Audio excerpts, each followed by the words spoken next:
Welcome back guys, today we are going to see, what if I was the child Rosalie never had? So don't forget to like and subscribe for more such videos. Let's get started. I'd never thought much about how I would die, though I'd reasoned enough in the last few years, but things have been looking up these last few months. Life seemed to improve. I've finally found happiness and a family who loves me unconditionally. It would seem that luck was finally on my side. But then the accident happened. And now it seemed as if fate had other plans for me. It's hard to explain what exactly happened. 1 minute, the familiar post-movie glow of a Twilight marathon. The next, a jarring thud as my car careened into a curb. Metal screamed against concrete, and we were skidding, sliding across what felt like endless streets, each second a terrifying eternity. Then, the darkly humorous punchline in the chaos. A truck emblazoned with the Twilight saga hurtling towards us. It felt like some bizarre cosmic joke, a final, absurd nod to a series that had, in its own way, marked a chapter of my life. The impact was brutal, a physical force that ripped me from my seat, sending me tumbling, spinning wildly through the air until the sickening crunch of my body meeting the unforgiving brick of a nearby store, windows exploding inwards. Shards of glass rained down around me, slicing my hands and face. I remember feeling something warm and wet sliding down my cheeks. Maybe from my tears, or maybe it was blood, perhaps both. And then blackness took over, engulfing me in its unforgiving embrace. The next thing I knew was the phantom feeling of pain and fear coursing through my limbs as I slowly woke from the unforgiving accident that indeed should have been my death. I curled protectively into a ball, wrapping my arms around a waist. Was I holding another person? I couldn't control my slowly rising panic as I attempted to open my eyes to see who I was cuddling up to, but I found nothing but darkness. A sob escaped my throat as I tried to pull away from whoever I was clinging to. However, a soothing voice quickly stopped my struggling and calmed my panic. "Hey, shush, it's okay. I am here. You're safe." As much as I wanted to stay scared and keep on panicking and tell this voice that telling me, "I'm here," or, "You're safe," made no difference to me. I had no idea who they were or what they wanted. Some disembodied voice speaking in my head would not help me, but somehow, it did. To my dismay, I was slowly calming down, listening to this calming voice. "Who are you?" I asked timidly. However, I was shocked because my voice didn't come out loud as I had expected. A silent question, yet I heard a clear response in my mind. "I am your twin," the voice continued soothingly as they tried to comfort me in their way. "Twin? What's your name?" I asked, shocked and confused. I did not have a twin, but there was a time when I wished I had a twin growing up alongside me. "I don't have a name. We are still inside, Mommy," my twin said hesitantly, but truthfully. Her thought echoed clearly in my mind. "Mommy?" The word echoed in my mind. It felt right, yet there was a flicker of something else, something unfamiliar, also stirred. It was like a faint echo of a different connection. A pull in another direction that I couldn't quite place. Wait, what? I was afraid to assume once I woke, but it would seem that I did die and was reborn into a pregnant woman's womb. I have read about things like this in some of my fan fiction obsessions, but I never thought I would experience something like this before. Ooh, this feels so cringy. Still, things could have been far worse. I could have been mind wiped before being reincarnated, forced to make the same mistakes repeatedly. However, for some odd reason, I am feeling ever so slightly insulted and cheated. I died in a stupid car accident. It's nothing to brag about, which is so unfair. "Yes, I am your twin sister, and we have not been born yet," she said hesitantly, with a slight, shy tilt in her voice. She was probably wondering what I thought about her now that I was calm and thinking more clearly. I have always wanted a twin sister.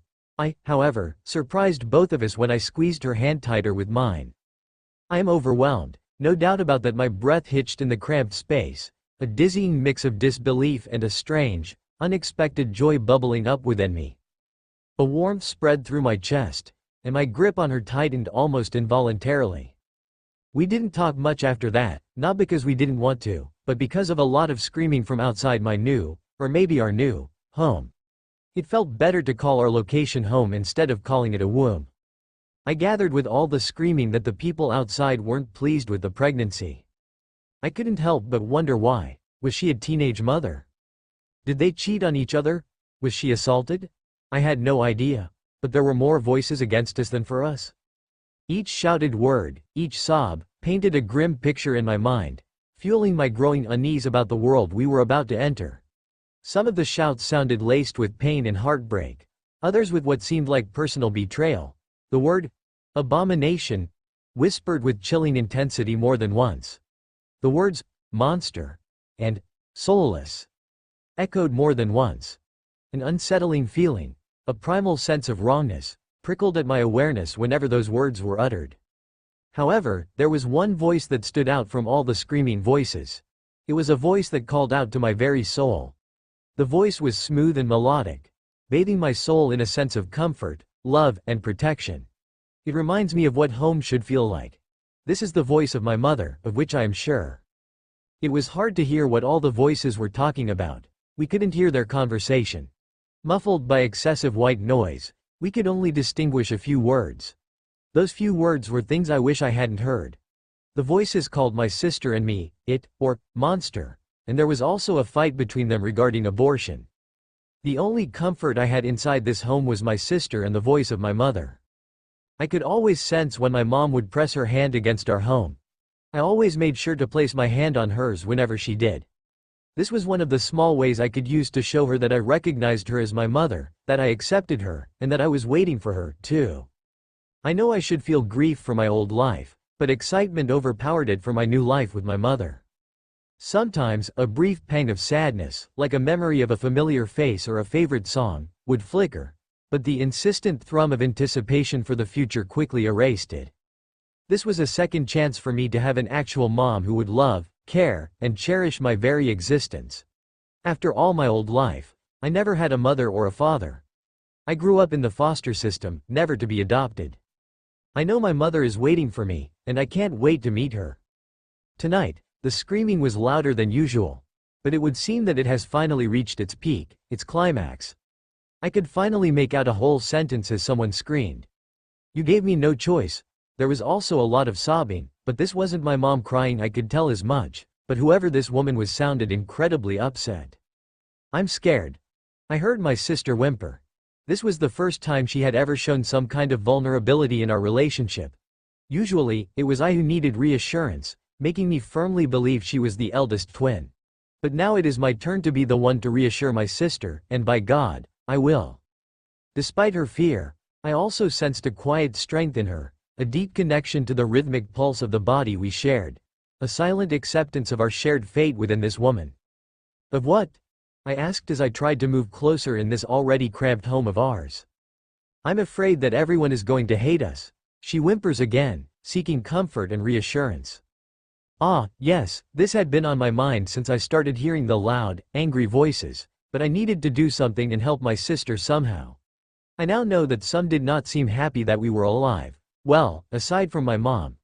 I could hear it in the way she spoke, even if there was this hidden sadness under the way she spoke, something I didn't understand, but something I would do everything in my power to help with. Not everyone, some will hate us, yes. But not everyone. Sometimes, the only way people know how to communicate and express themselves is through yelling and sometimes hateful words. I tried to explain to my upset sister. "Why?" my sister asked, confused. A wave of her own anxiety, a mirror of mine, brushed against my awareness. Now that is a hard question to answer. How do you explain that anger, rage, and frustration are the easiest emotions to embrace when you are worried or afraid? I don't know, I believe that sometimes it's just easier to be angry than to be afraid, I explained softly.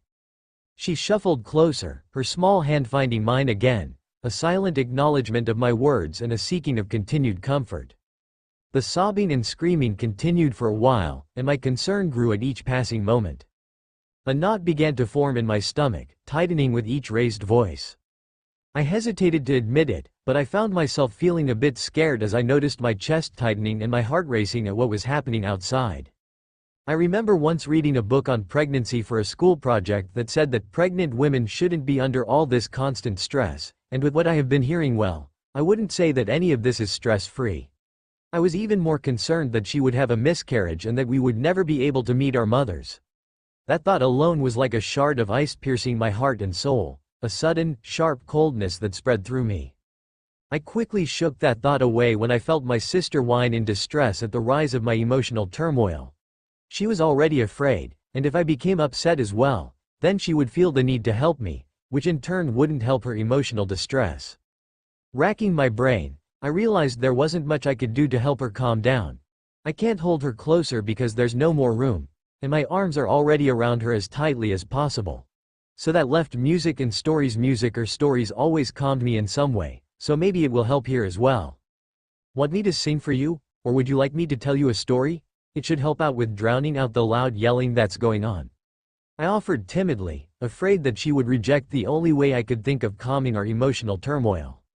Sing for me please, she said with a nod against my shoulder, and I sang the first song that popped into my head, which happened to be 1,000 Years by Christina Perri. It's ironic, I know, after all, it's after a Twilight marathon that I run into a truck that was advertising the Twilight saga, and now I am singing the theme song for Bella Swan and Edward Cullen's relationship. Maybe my subconscious sensed that a new dramatic romance was about to begin for me, or perhaps this franchise will forever hold me captive. I truly am obsessed with this series. However, the song worked as I felt my sister slowly relax as I sang and rubbed small circles with my fingers slowly into her back until we both fell asleep. Sleep became a welcome escape, the endless darkness punctuated only by our whispered songs. But even in dreams, a restless anticipation simmered beneath the surface. The endless darkness began to feel less like a neutral space and more like a suffocating blanket. Each day blended into the next, marked only by the constant pressure and the damp confinement. A fleeting memory of sunlight on my skin would sometimes surface, a cruel reminder of the world I was missing. Even our whispered songs couldn't entirely ward off the growing impatience, a stark contrast to the initial wonder. My sister's best way of distracting me from my darker thoughts and emotions was to ask me to sing for her. As there wasn't much we could do, singing soon became a lifeline that we used to fight our darker emotions that kept cropping up with the constant fighting that had yet to stop fully. Thankfully, I know a few songs to keep us occupied for a while. I even went so far as to teach the songs to my sister, hoping that she would love music just as much as I do. There was one time I thought I felt a shift in our position, a sudden lurch that sent a wave of mild panic through us both, reminding us of our utter dependence. The darkness, once a neutral canvas, now felt like a suffocating blanket, a heavy, viscous absence of light that pressed in on all sides. The gentle sway of our watery world had become monotonous. What initially felt like a comforting embrace now felt like a limitation. I longed for light, for space, for the simple act of stretching my limbs without bumping into my sister. The constant muffled sounds from outside, punctuated by those terrifying shouts, kept my nerves frayed. Each indistinct murmur felt like a secret I couldn't unlock, amplifying my anxiety. Sometimes, a wave of pure frustration would wash over me. Was this all there was now? An endless, dark confinement punctuated by fear and whispered songs.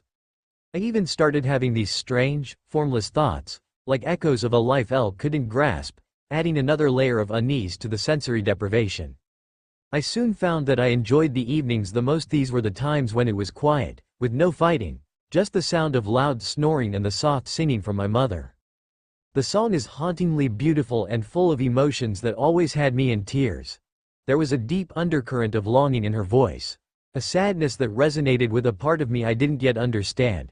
But beyond the sadness, there was also a vibrant warmth in her tone, a feeling that vibrated within my very core, a recognition that felt more profound than simply hearing a comforting sound. It was as if her melody was a thread woven directly into my soul. There was a subtle disconnect, a feeling I couldn't quite articulate. While I felt a closeness to the small hand I held, a primal comfort in our shared confinement, the sound of the singing each night resonated on a deeper level, a chord struck within my very being that the muffled movements of our shared vessel didn't quite reach. Her melody carried a weight of unspoken stories, a tenderness that felt uniquely directed at me. It was a different kind of connection, a pull towards a specific voice, a specific warmth. I had long since figured out that while my sister and I may be twins, we both had different mothers. The logistics of that were a mystery for another time, a puzzle I tucked away for when I had more space to think. This realization, while strange, didn't feel entirely unexpected. There was a subtle difference in the way I felt towards the woman carrying us versus the woman singing. One was a shared space, the other a specific pull. The woman who carried us belonged to my sister, but the one who sang the beautiful song each night, that is my mother. My sister and I never truly talked about it, never needing to acknowledge it. She was intelligent enough to know and understand that we had different parents. We both accepted it now and need to help our family accept it too. A strange sense of peace settled over me with this understanding. It didn't diminish my growing affection for my twin. If anything, it made our shared situation even more unique. But the longing for the woman whose voice soothed my soul remained, a powerful magnet drawing me towards the moment we would finally meet. I hoped my sister shared my connection to the woman who bore us, and I worried about the angry outsiders' reaction to our unconventional family. But they will understand, because a deep, inexplicable part of me felt intrinsically linked to her, as if my very being recognized her. For I was created to be hers, and I truly cannot wait to meet her. As time passed, the more we grew, the less space was available in our little home. It had gotten so bad that my sister and I were practically on top of each other, not that we minded. We didn't complain much because we found it easier to give each other hugs and comfort. The voices of our family were getting more panicked, confused, concerned, and jumbled as time went on, which, much to my dismay, caused my mom's voice to be drowned out. It was truly distressing. I didn't even notice how reliant I have become on hearing her voice, and now, without hearing her, has filled me with a near-endless stream of anxiety and panic. My sister had taken it upon herself to wrap her arms around me in protection. However, trying to protect me from my own emotions wasn't doing us much good. But my mom was the constant that helped me stay sane, and with her missing, well, my sanity was starting to be chipped away by my emotions. "Where is she?" I asked my sister in desperation. I knew it was useless, but I had to try. "I don't know, but it's okay. She will be back soon, I promise," she answered optimistically. But two voices that didn't belong to my mother interrupted us. They were my sister's parents. The woman who carried us and the man we both assumed was her father. We finally discussed our parents. We discussed the things he would spew about us, the way they all assumed we would be monstrous children who hurt innocents. While my sister held nothing against him regarding this, I, unfortunately, do. I'm sure it helped that her mother fought for her the same way my mom fought for me. Though they still had no idea that we were twins. No idea that we had different mothers, we know, and that's all that matters. They were close. My sister's parents, that is. We could hear them as clearly as an unborn child could. They were finally making up after so much arguing. I was happy for once. I was truly afraid that they would have been contemplating getting a divorce. If that happened, then I know just how much my sister would have blamed herself for it. However, the discussion did not last long, and we soon fell into silence. My sister took it upon herself to send some of her positive emotions to me through our bond in hopes of countering my negative emotions. This was probably the first time I felt a semblance of peace. But luck was not on my side today. It was a snap that ruined our bit of peace. For a second, nothing happened, but then all hell broke loose. A blood-curdling scream ripped through the air, pursued by the horror-filled voices of the others. However, we couldn't focus on anything or anyone as all the air was being sucked out of our home. We could no longer breathe. Instinctively, both my sister and I tried to take in a gasping breath, but no matter how much we tried, nothing was working. No air was coming in, and no air was going out. My lungs were burning from the lack of oxygen, and I couldn't help but let out a silent scream for help, help that I wasn't sure was coming. I thought I was going to die again, and I didn't believe I would experience another reincarnation. My sister was gripping my arm so tightly that I was ever so slightly afraid that she would break my arm, but the burning in my throat and lungs overpowered anything and everything I could have felt. This was worse than my first death. This was torture, plain and simple. "Mom! Help!" we screamed as one when another instinct took hold, the need for our mother. But we knew that they could not hear us. The screaming outside got so loud that at one moment, I thought I would go deaf. I squeezed my eyes shut, just as I did the first time I went through death. "Are you my sister, started only to be ripped away from me?" I cried out in alarm, not ready to be separated from her. Panic gripped my heart as I heard her scream, for we were finally being born. It is a terrifying birth, but a birth nonetheless. I need to wait for my turn. "I'm alright. I am okay." I quickly rushed out through our bond, hoping to help calm her just a little. I'll join you in a few minutes. That seemed to help her just a bit as her crying settled, for now at least. Renesmee, her father whispered. I inhaled sharply when I heard my twin sister being named Renesmee. Am I destined for a family that is obsessed with Twilight? Or is it something else? Have I been reborn in Twilight, like some of my favorite fanfiction? I can take her, Edward. A high-pitched, fairy-like voice said as she took Renesmee from her father's arms before going out of the room. However, Renesmee was more focused on me. I could feel her anxiety through our bond increase the further she got from me. I carefully monitored my emotions, ensuring she knew I was okay without her in the same room. I tried to hide my emotions from my sister, but I was unsuccessful, as I felt an unending pain hit me all at once.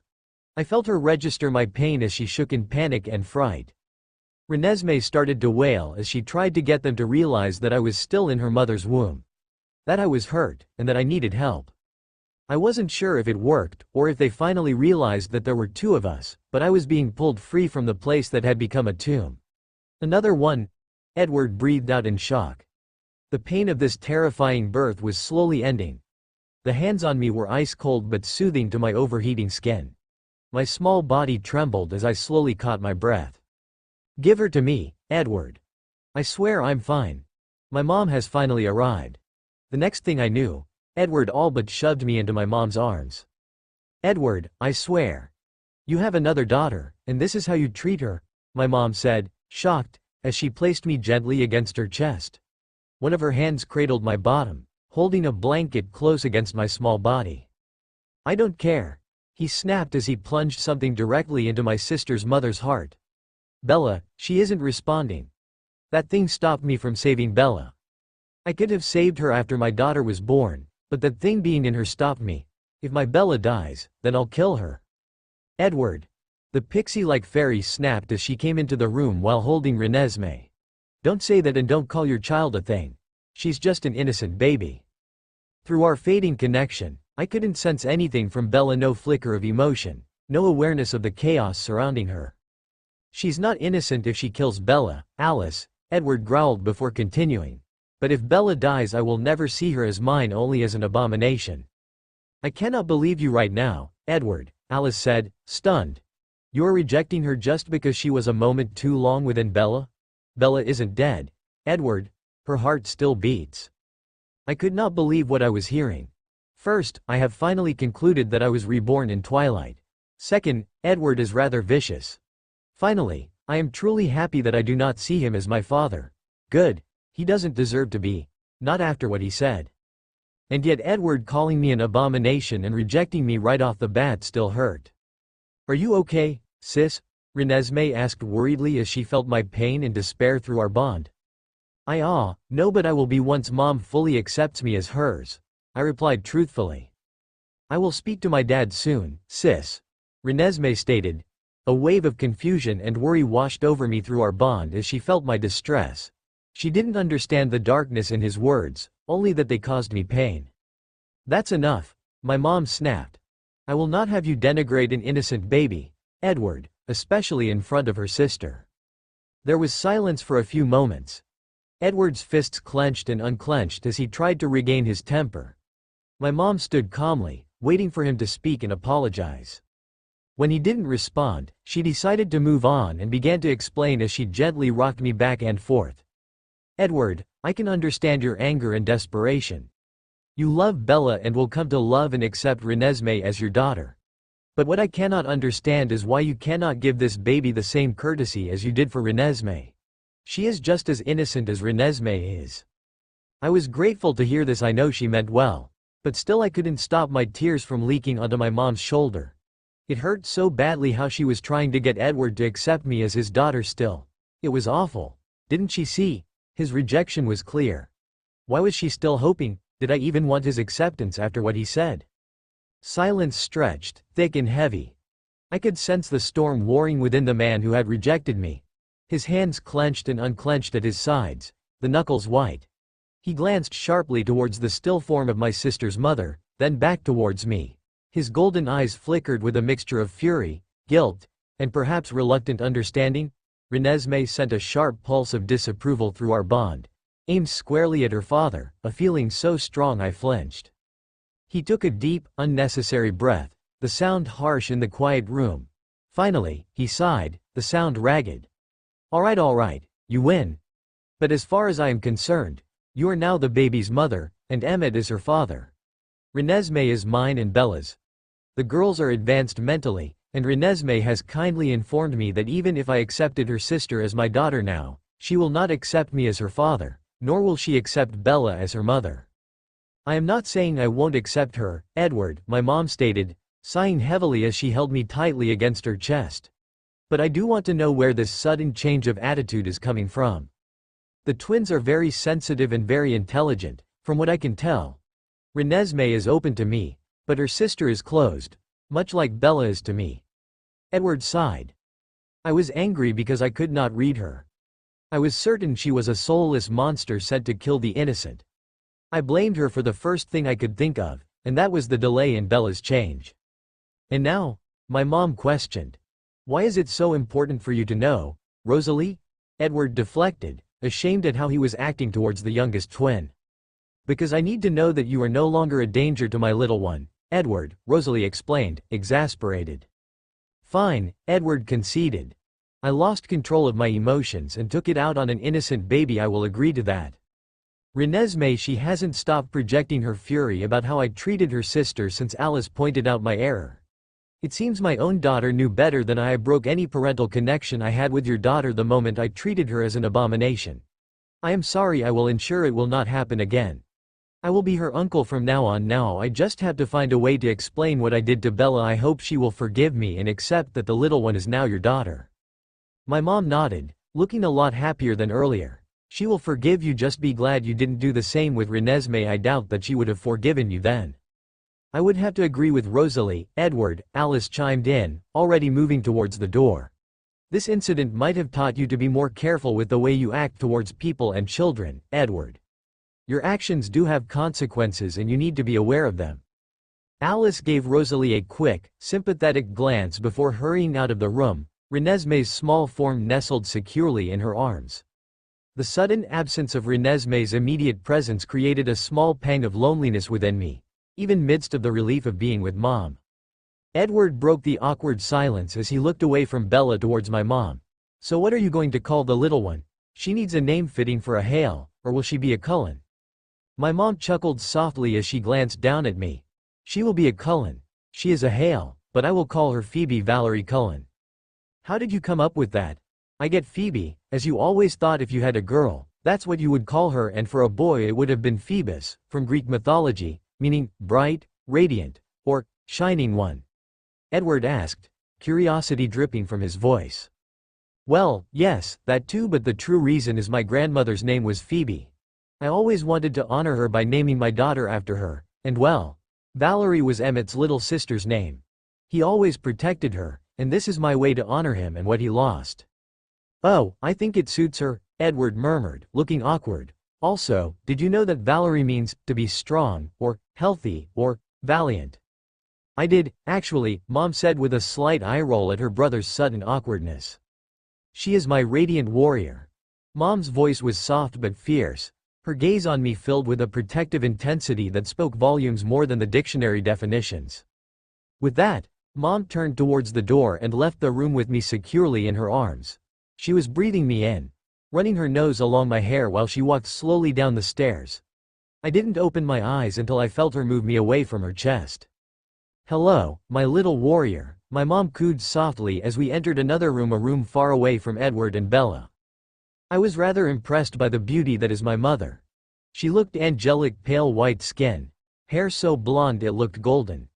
Her lips were ruby red, her smile was bright and perfect. I knew she was a beautiful woman in the books and the movies, but seeing her in real life, well, this does not even compare to how beautiful she truly is.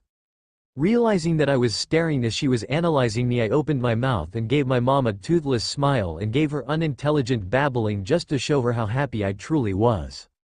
Mom continued to watch me as she moved over to Alice and my sister, allowing my gaze to sweep through the room, noticing that we were in the kitchen. An expensive one at that, custom built with top-of-the-line appliances. a large center island, a breakfast bar, and, of course, a separate eating area. Alice, my auntie, was a very pixie-like vampire. She had short, wild, spiky black hair, and she was short, much shorter than my mom. She was holding Renesmee, who I saw finally breathe out a sigh of relief. Her tense form soon relaxed as she felt my contentment and happiness now that everything between Edward and Mom was sorted. Mom set me carefully on the kitchen counter, where she gently removed the blanket that was wrapped around me. I shivered slightly from the sudden chilly air, causing Mom to coo at me. In one quick motion, Mom grabbed a warm washcloth and started wiping off the blood and fluids of childbirth. It was while she was wiping me down that I finally took notice of her eye color. They were black. As in, pitch black. It felt out of place on her beautiful face. When she finally finished, she smiled brightly at me before placing me back on the counter right next to Renesmee. A larger but soft blanket is underneath both of us. Renesmee's hand found mine, her fingers gripping my own. A small gesture of comfort and reassurance between the two of us after everything that had happened since her mom went into labor. Mom and Auntie Alice cooed lightly at us, their moments precise and gentle as they dressed us in warm and cozy onesies. My onesie was so fluffy and soft, it felt like a cloud on my skin. On the front, it had a slogan stating, "Mama's Little Princess," in elegant purple font. The onesie fitted my tiny body perfectly, making me feel more protected and loved than ever before. Renesmee's onesie was similar to mine, except her onesie had a slogan of, "Isn't she lovely?" in elegant pink font. We were then each wrapped in a blanket to match our outfits. Renesmee's was pink, while mine was purple. Mom smiled down at us, satisfied with our outfits, before she gently picked me up and cradled me once again against her chest. I nuzzled my face against her throat, inhaling deeply. I loved it when my mom held me. It makes me feel protected and cared for. She never once failed to make me feel safe and calm, even when I was still in my sister's mother's womb. Mom pressed a small kiss on the side of my head before whispering soothingly, "Welcome home, Phoebe Valerie Cullen, my bright, strong girl. My little warrior." She rocked me into a soothing nap after I had my first meal in this new world. A few hours later, Edward startled me awake as he ran downstairs, calling for Alice and Jasper. My mom, Rosalie, Renesmee, and Jacob all looked up, wearing identical frowns. "Hang on, when did Jacob get here?" I asked my sister through the bond. "A few moments ago, but we can talk about that later. I want to know what's got Daddy so nervous," Renesmee said distractedly. "The wolves, how does he, wait, he must have heard their thoughts. I wish I could hear their thoughts as well." A sharp, unfamiliar pang went through my head. "We have to hear Bella's death would distract them. We can kill the abominations, Sam." "Wait, what? How did I just? That thought wasn't mine, it was cold, harsh, and full of hate. Never mind how, the wolves were on their way to kill Renesmee and me." My tiny chest seized, thoughts splintering like broken glass. Fear, cold, and sharp flooded me, stealing my breath, and I couldn't control the sudden wave of terror. I could sense Renesmee's fear spike in response, even as she desperately tried to project calm towards me. Amidst the overwhelming fear, a strange echo of the wolves' aggressive intent seemed to linger in my mind, a visceral feeling of their bloodlust that I couldn't shake, even if I didn't fully understand it. Phoebe, look at me." I focus all my attention on my sister's mental voice, trying desperately to block the terrifying, intrusive thoughts of the wolves. "We are fine. We are okay. Jakey and Daddy will take care of the wolves. They will not hurt or touch us. Auntie Alice and Auntie Rose will make sure of it, please calm down." Her mental voice was an anchor, and slowly, the icy grip of panic loosened its hold, though the echo of the snarling thoughts remained. I breathed in slowly as I concentrated on my surroundings again. My mom, Rosalie, was gently running her hand through my icy blonde locks as she rocked me back and forth, her cool presence a comfort. Jasper stood near the door, his body tense, clearly waiting for Edward's lead before confronting the threat. Renesmee watched me worriedly from Alice's arms, her own fear suppressed for my sake. Jacob paced near the door, radiating anxiety, his thoughts a whirlwind focused on Renesmee, though a flicker of concern for me brushed against my senses. Edward stood at the bottom of the steps, his expression momentarily stunned, likely from hearing Renesmee relay my experience. Okay. Edward's voice cut through the tension, calm and authoritative. First, Rosalie, keep comforting Phoebe. She somehow picked up the wolf's thoughts, similar to my ability. That's what triggered her panic. Second, Renesmee stays here with you and Alice. Alice can't see the wolf's decisions, making it safest to stay here. Third, Jasper, Jacob, and I will intercept the pack. He gave a curt nod and moved past Jasper, heading outside.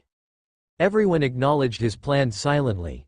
Mom reacted immediately, tucking my face gently into the curve of her neck, her hair falling like a curtain. She rubbed my back rhythmically while whispering assurance. The world outside was muffled, and I did feel safer, cocooned in her hold. I noticed movement just over Mom's shoulder and lifted my head slightly. A figure emerged from the trees, Leah Clearwater. She was even more striking in person than any description. She moved closer, her pace urgent, until her brown eyes met mine.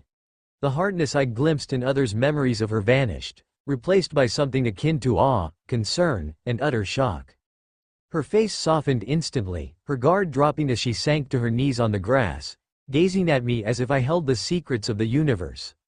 A strange warmth bloomed in my chest at her intense focus, a confusing, unfamiliar pull towards this stranger. Aunt Alice stared at Leah, radiating mistrust and confusion. Renesmee looked intrigued, tilting her head. Mom's posture stiffened instantly, her hold tightening protectively, her face a mask of disdain and rising anger. Just then, Edward returned with Jasper and Jacob. The scent of damp earth and wolf clung faintly to them, and though their faces were grim, the immediate, pressing danger seemed to have subsided. Edward's brows furrowed in concentration as he replayed the last few moments with everyone's thoughts around him. His face twisted into an amused smirk, eyes trained on Leah and Rosalie. Well, it would seem that Leah here imprinted on Phoebe here. Wait, what? Mom's furious eyes trained right on Leah, who slowly climbed to her feet, her hands splayed in front of her to show she meant no harm. It's not what you think. Leah's voice shook with uncertainty. Oh, I am sorry. Enlighten me then, Mom said coldly. I never thought that this would happen. I was born less than a day ago, and now I have a mate. Someone that Mom would need to share me with. But I did not want Mom to fight with my Leah, nor did I want anyone to get hurt because of this. Distressed, I wish I could manipulate emotions like Uncle Jasper could. Maybe I can calm them down. Suddenly, the furious tension in Mom's shoulders eased almost imperceptibly. Leah's trembling lessened, her stance becoming less defensive. Even Aunt Alice's wary posture softened slightly. A strange serenity, thick and unexpected, settled over the immediate vicinity, muffling the sharp edges of their hostility. Jasper, Alice asked, confused about why she was being calmed when she didn't need it. This isn't me, darling, Jasper said, turning towards me in shock and wonder. Edward observed Jasper's denial and my sudden quietness and spoke, his voice filled with dawning realization. It's Phoebe. She felt the conflict and she instinctively pushed back against it. She doesn't want anyone to fight. Alice gasped, softly then, looking from Renesmee, who had likely been showing her what she saw from my perspective, back to me in wonder. Renesmee just showed me Phoebe felt the anger, the fear and reacted. She somehow smoothed it over. Like Jasper's gift, but raw, instinctual. You still owe me an explanation, Mutt. Leah grimaced and sighed heavily, her shoulders slumping in defeat. Look, Rosalie, this is hard for me to explain. I always thought that I was destined to be alone, so this is an immense shock for me. Imprinting is involuntary and very sudden. Imprinting on someone is like when you see her everything changes. Suddenly, it's not gravity holding you to the planet, it's your imprint. Nothing else matters. I'll do anything, be anything for her. I won't be interested in Phoebe in any sort of inappropriate way until she has been alive for at least 16 years. Our biology ensures it. Mom narrowed her eyes, the forced calm having fully receded now, leaving a raw edge to her voice. She stared hard at Leah, then glanced down at me, her expression torn between fierce protectiveness and ingrained disdain. Finally, she let out a breath, a sound brittle with reluctance. I don't trust you, Mutt, she bit out. And I don't like this one bit. But, another protective glance at me. Since this imprinting nonsense is apparently involuntary, and you haven't actually harmed her, her voice was tight. I will tolerate your presence. For now. One chance, Clearwater. Protect her, respect her, and never hurt her. Don't make me regret this, because the consequences will be severe. The corner of Leah's lips twitched up in a slight smile. Thank you, you will not regret this. Good, Mom said simply before standing up and leaving the living room with me and Dad trailing behind us as they moved towards their room. I watched the group over Mom's shoulder and saw a sad but understanding smile gracing Leah's beautiful face as she moved toward Jacob and the others, where they all moved to do their own thing or discuss what had happened with the wolves. Now that the animosity between the wolves and our family was, at least for now, dealt with and the talk between Mom and Leah had been settled for now, I could finally meet my dad officially. I hadn't realized that I had been with my mom since I was born and that I hadn't had a chance to be held by my dad until now. I was a mama's girl, obviously, but I wanted my dad to be comfortable with me. I did not want him to be afraid that he would crush me with his strength. I reached out to him from within my mom's hands. He visibly hesitated, looking at my mom with an uncharacteristic vulnerability in his eyes. She smiled reassuringly at him, grabbed his hand, and led him over to the small sofa that they had in their room. She pushed him down into a sitting position before helping to arrange me in his arms so that I was properly cradled and there was no chance he would drop me. His face was frozen in an adorable deer in the headlights expression the entire time, causing me to giggle lightly before sending a light wave of trust toward my dad. His face took on a hint of surprise before determination colored his features. He became more sure in his movements.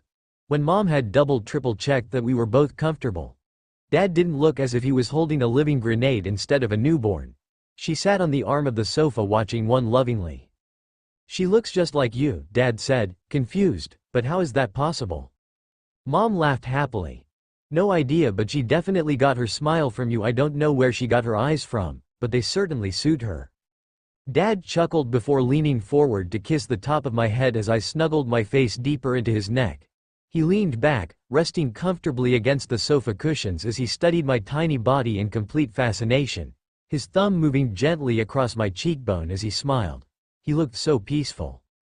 I felt my eyes flutter closed as I drifted off to sleep in his arms, my heart warming at the love and contentment I felt in that moment. I think the situation with the wolves and the imprinting has exhausted our little princess, Mom whispered to Dad. Dad grinned slightly. It would seem so soon after everything that has transpired today, but perhaps it's good. It gives us some time to adjust before we allow her to spend some time with Leah. Mom hummed quietly, a small fond smile playing on her lips before settling onto the cushion beside her mate and husband as she continued to watch over me. I felt my eyes fully shut as I continued to rest peacefully, enjoying the warmth that surrounded me. I was so happy to be able to feel my father and mother's love for me again and to have a second chance at life. To be loved unconditionally, a future filled with endless possibilities seemed like something I wouldn't mind having. Especially not if my new mate was going to stick by me through thick and thin. My family was complete again as I slipped away into unconsciousness, with dreams filled full of the future with my family and imprint. Time had passed slowly, and for the last 3 days, Renesmee and I spent most of our time with the Cullens, except for Bella and Edward. Edward did spend some time with Renesmee.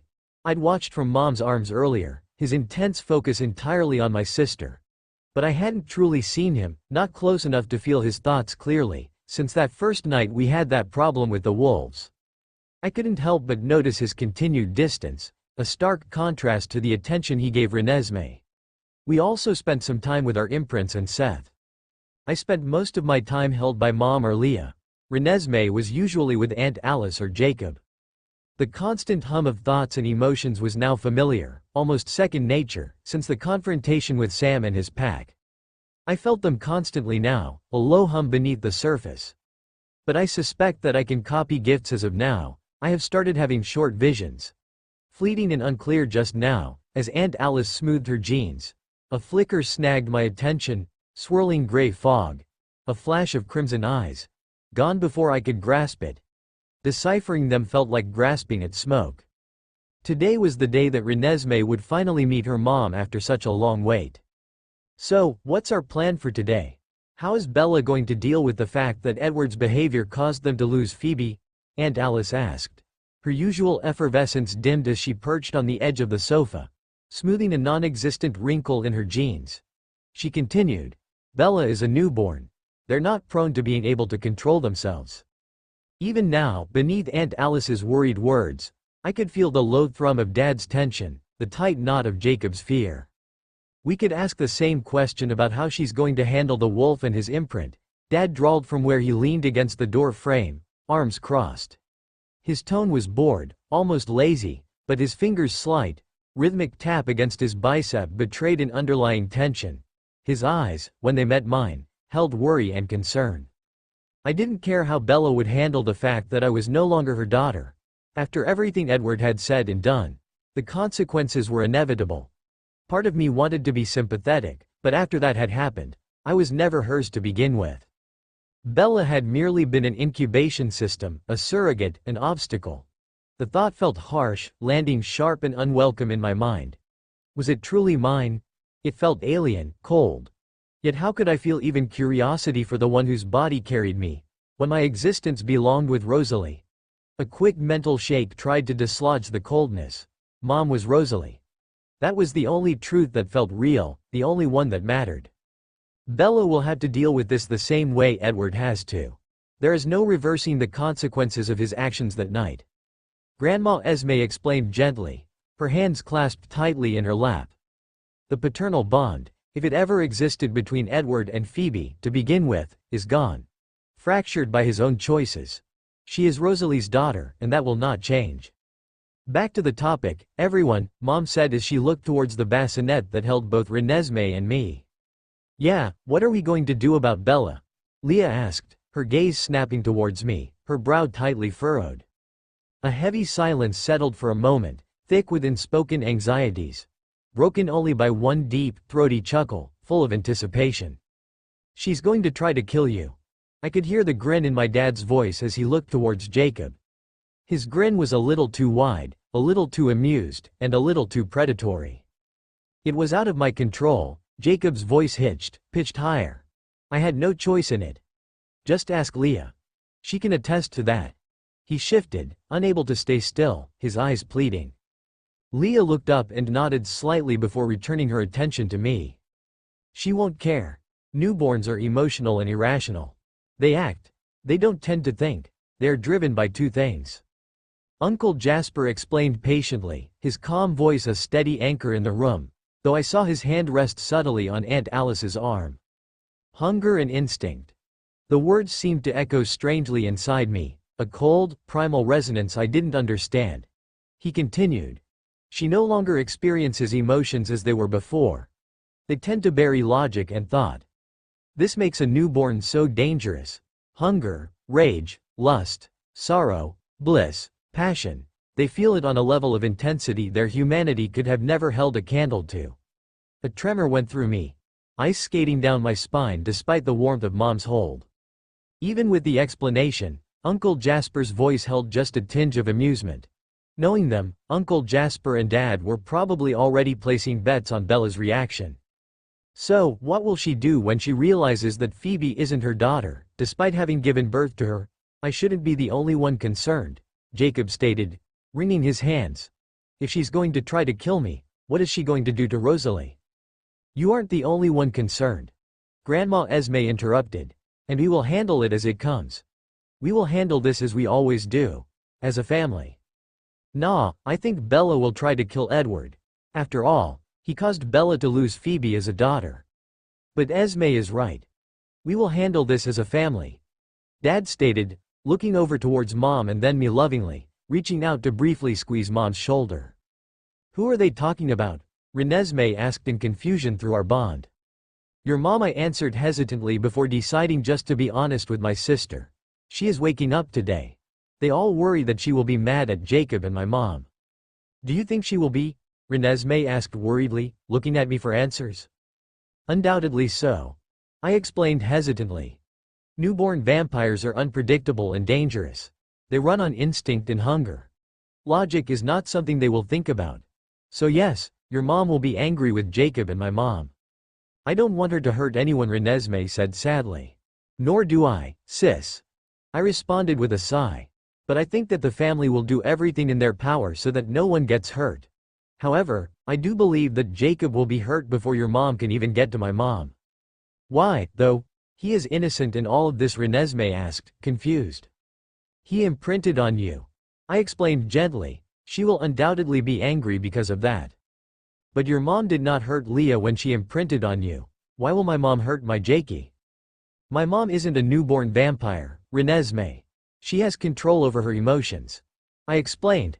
However, your mom is a newborn and will not have any control over her emotions. I felt her incredulous stare, causing me to look up into her chocolate brown eyes and smile innocently at her. She huffed but didn't comment any further. I could see the conflict written clearly across her face, though.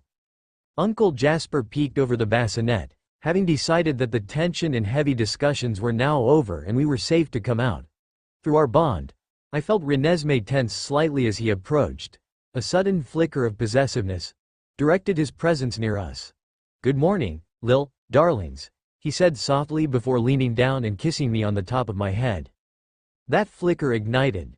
Through our bond, I felt a sudden, sharp pang of possessiveness flare from Renesmee, mine, directed fiercely at Uncle Jasper's simple affection. A growl left my sister's chest, one that I felt vibrating through my entire body, and I looked towards her in question. "Are you okay?" I questioned in concern, feeling the vibrations in my skin. Renesmee didn't answer except to give a stiff nod, but I knew she was lying. Her emotions were erratic. A bout of jealousy that wasn't mine was coursing through our bond, but why on earth was she jealous? "Did Nessie just growl at you?"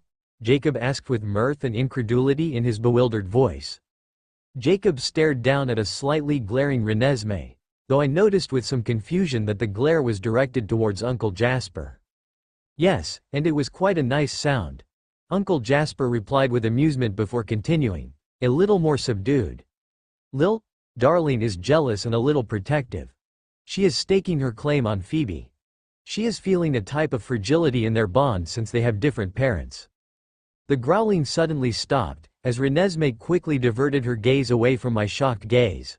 Suddenly, the earlier tension I'd felt from her clicked into place. It wasn't just random anxiety, it was this. Wait, what? Why was she questioning the strength of our twin bond? Even if we had different parents, she is still my sister.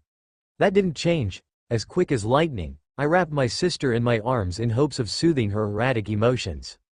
Shush, we're fine. Our bond is fine, it's strong. That won't change. We might have different parents, but you are my only sister. We are sisters always and forever.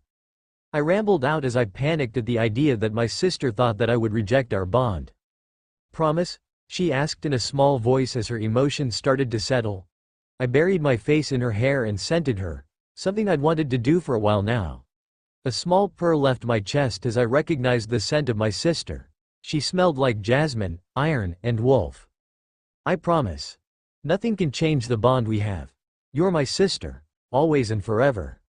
Renesmee pulled me tightly against her chest as she took the needed comfort from me. Though I couldn't see clearly, I felt the distinct pressure of her nose against my scent gland as she breathed me, and I wonder what I smelled like to my sister. "Ah, they are just adorable." Mom sighed with a smile in her voice as she came closer to the bassinet. I'm a little ashamed at how fast my eyes sought out my mom. Giving my sister one last squeeze, I moved my arms and reached out for my mom. My hands opened and closed in slight desperation. "Did someone miss me?" Mom asked with a teasing laugh, but I could see the way her eyes sparkled as she watched me with happiness and love. I was hers, and she was mine. That's all that mattered. Mom leaned down until we were eye to eye again, her warm topaz gaze meeting mine, the icy, sapphire blue color Dad loved, framed by dark lashes. She cupped the side of my face tenderly with both hands. My fingers wrapped around her wrist gently, and my thumb brushed back and forth along the side of her arm. She smiled down at me sweetly and ran a gentle hand through my soft curls. Already, the wavy, icy blonde strands brushed past my shoulders, shining even indoors. I couldn't help the happy sigh escaping my throat at the sensation of her touch, the love and adoration shining brightly within her eyes. It caused me to relax instantly. "Come here, little love," Mom whispered after another moment before lifting me from the bassinet while Jacob lifted Renesmee moments later. No one lingered after that. Everyone seemed to know what they needed to do and where they needed to be. Mom moved at vampire speed towards her room to get me ready. Dad had a warm washcloth waiting for us on the bathroom sink when we entered, with some Johnson's baby wash and baby lotion. When I was cleaned and lathered with lotion, my body wrapped in a towel with my hair still slightly damp, I was carried into the bedroom and laid onto my parents' bed. Mom disappeared to get ready herself while Dad took her place. He moved with grace as he easily dressed me for the day, his cool fingers brushing against my pale, alabaster skin as he fastened the simple red dress. I was wearing a simple red dress with black leggings underneath and a pair of black and red sneakers. My hair was placed in a loose French braid to keep any of my hair out of my face. Dad did an excellent job. "There we go, little dove, all done," Dad whispered as he moved to pick me up before moving to the mirror. He held me up so I could see. A small figure in red and black stared back, nestled securely in Dad's arms. Behind us, Mom stood smiling, her hand resting on Dad's shoulder. I tilted my head, observing the reflection. The face looking back was mine, yet subtly older than just days before. The rapid changes were still startling. My gaze slowly moved from the mirror to meet the proud, loving eyes of my parents standing behind me. A voice broke our moment of peace and reverence, filled with anticipation and excitement. "It's time." Mom and Dad tensed, looking at me in the mirror before asking Mom about the plan. "You remember the plan, right?" "Yes, Esme, Jacob, Leah, and I will stay with Phoebe and Renesmee. The rest of you will be in the room when Bella wakes up. Edward will keep the imprint on Renesmee, and the fact that the parental bond between Phoebe and Edward has been broken a secret, and then he will take her hunting," Rosalie stated calmly, though her hand tightened almost imperceptibly on Dad's arm, a silent acknowledgement of the deception Edward was about to undertake. A heavy task, deceiving his own mate the moment she truly awoke. The weight of his past actions seemed to hang over the entire plan, I thought worriedly. Dad gave me one last caress before placing a lingering kiss on my temple and another on Mom's. "I love you both," he said before he was gone. I quickly searched for my mom's eyes and found a small reassuring smile on her face, but the worry lines around her eyes deepened fractionally. "Your dad will be just fine, little love. We all are," she said. However, I still felt the worry swirling around in the air, a palpable tension clinging to us. Mom slowly walked down the stairs toward the living room. She had me cradled against her chest. Her grip was tight but secure. Esme was wringing her hands so tightly her knuckles shone bone white against her pale skin as she sat waiting on the couch. Jacob held Renesmee clamped to his chest, his jaw set so tight a muscle ticked near his temple. Leah paced, her sneakers making small, sharp squeaks on the polished floorboards with every restless turn. However, she moved closer toward Mom and me when we entered the lounge. Mom moved to sit next to Esme, bypassing the rocking chair that we usually sat in together. Mom was surprised when Esme grabbed her hand before placing me on both their legs, hoping to calm down. Leah quickly moved and sat down between Esme and Rosalie on the floor, where I gently started to run my hand through Leah's hair. The silence in the house felt unnaturally thick, amplifying the soft shush of Mom's breathing near my ear, the faint creak of the floor upstairs, and Jacob's ragged, audible breaths. Their eyes were unfocused as they sat and listened to a conversation that Renesmee and I could not hear. My own frustration simmered, my enhanced hearing strained, picking up the frantic rabbit-fast beat of Jacob's heart, Esme's near-silent hum of worry, but nothing from the room upstairs. Was Dad safe? It was quiet for far too long for my sanity and anxiety when I suddenly saw movement. Mom, Esme, and Jacob quickly moved to the window, leaving Renesmee and me safe with Leah. They all gave out a collective sigh of relief when Bella and Edward jumped and ran off into the woods for Bella's first hunt. The rest of the family soon gathered back in the lounge, where we all settled and returned to our usual routine, yet the sharp edge of tension remained, an undercurrent beneath the surface calm, waiting for Bella's return. "That's it," Jacob exclaimed, startling me from my current task of running my fingers through Leah's hair. "What's it, Jacob?" Leah asked, breaking from her relaxed haze. "I'm going to do it." "Do what, dear?" Esme asked, confused, eyeing the pacing wolf. "We can't let Bella near the girls until we know how she will react to human scent. I will meet them at the tree line and let her smell me first." "Are you sure this is wise?" Carlyle asked as he appeared beside the young shifter. You may be a shifter, but you're still a human. We cannot risk the girls. It has to be me, Jacob stated firmly. I say we do it, Rosalie interjected, drawing an admonishing look from Esme. What? Do you think I would have allowed her near the girls without assurance that this would be safe for them? Bella is still Renesmee's mother, Esme began to speak. She will not harm her or Phoebe.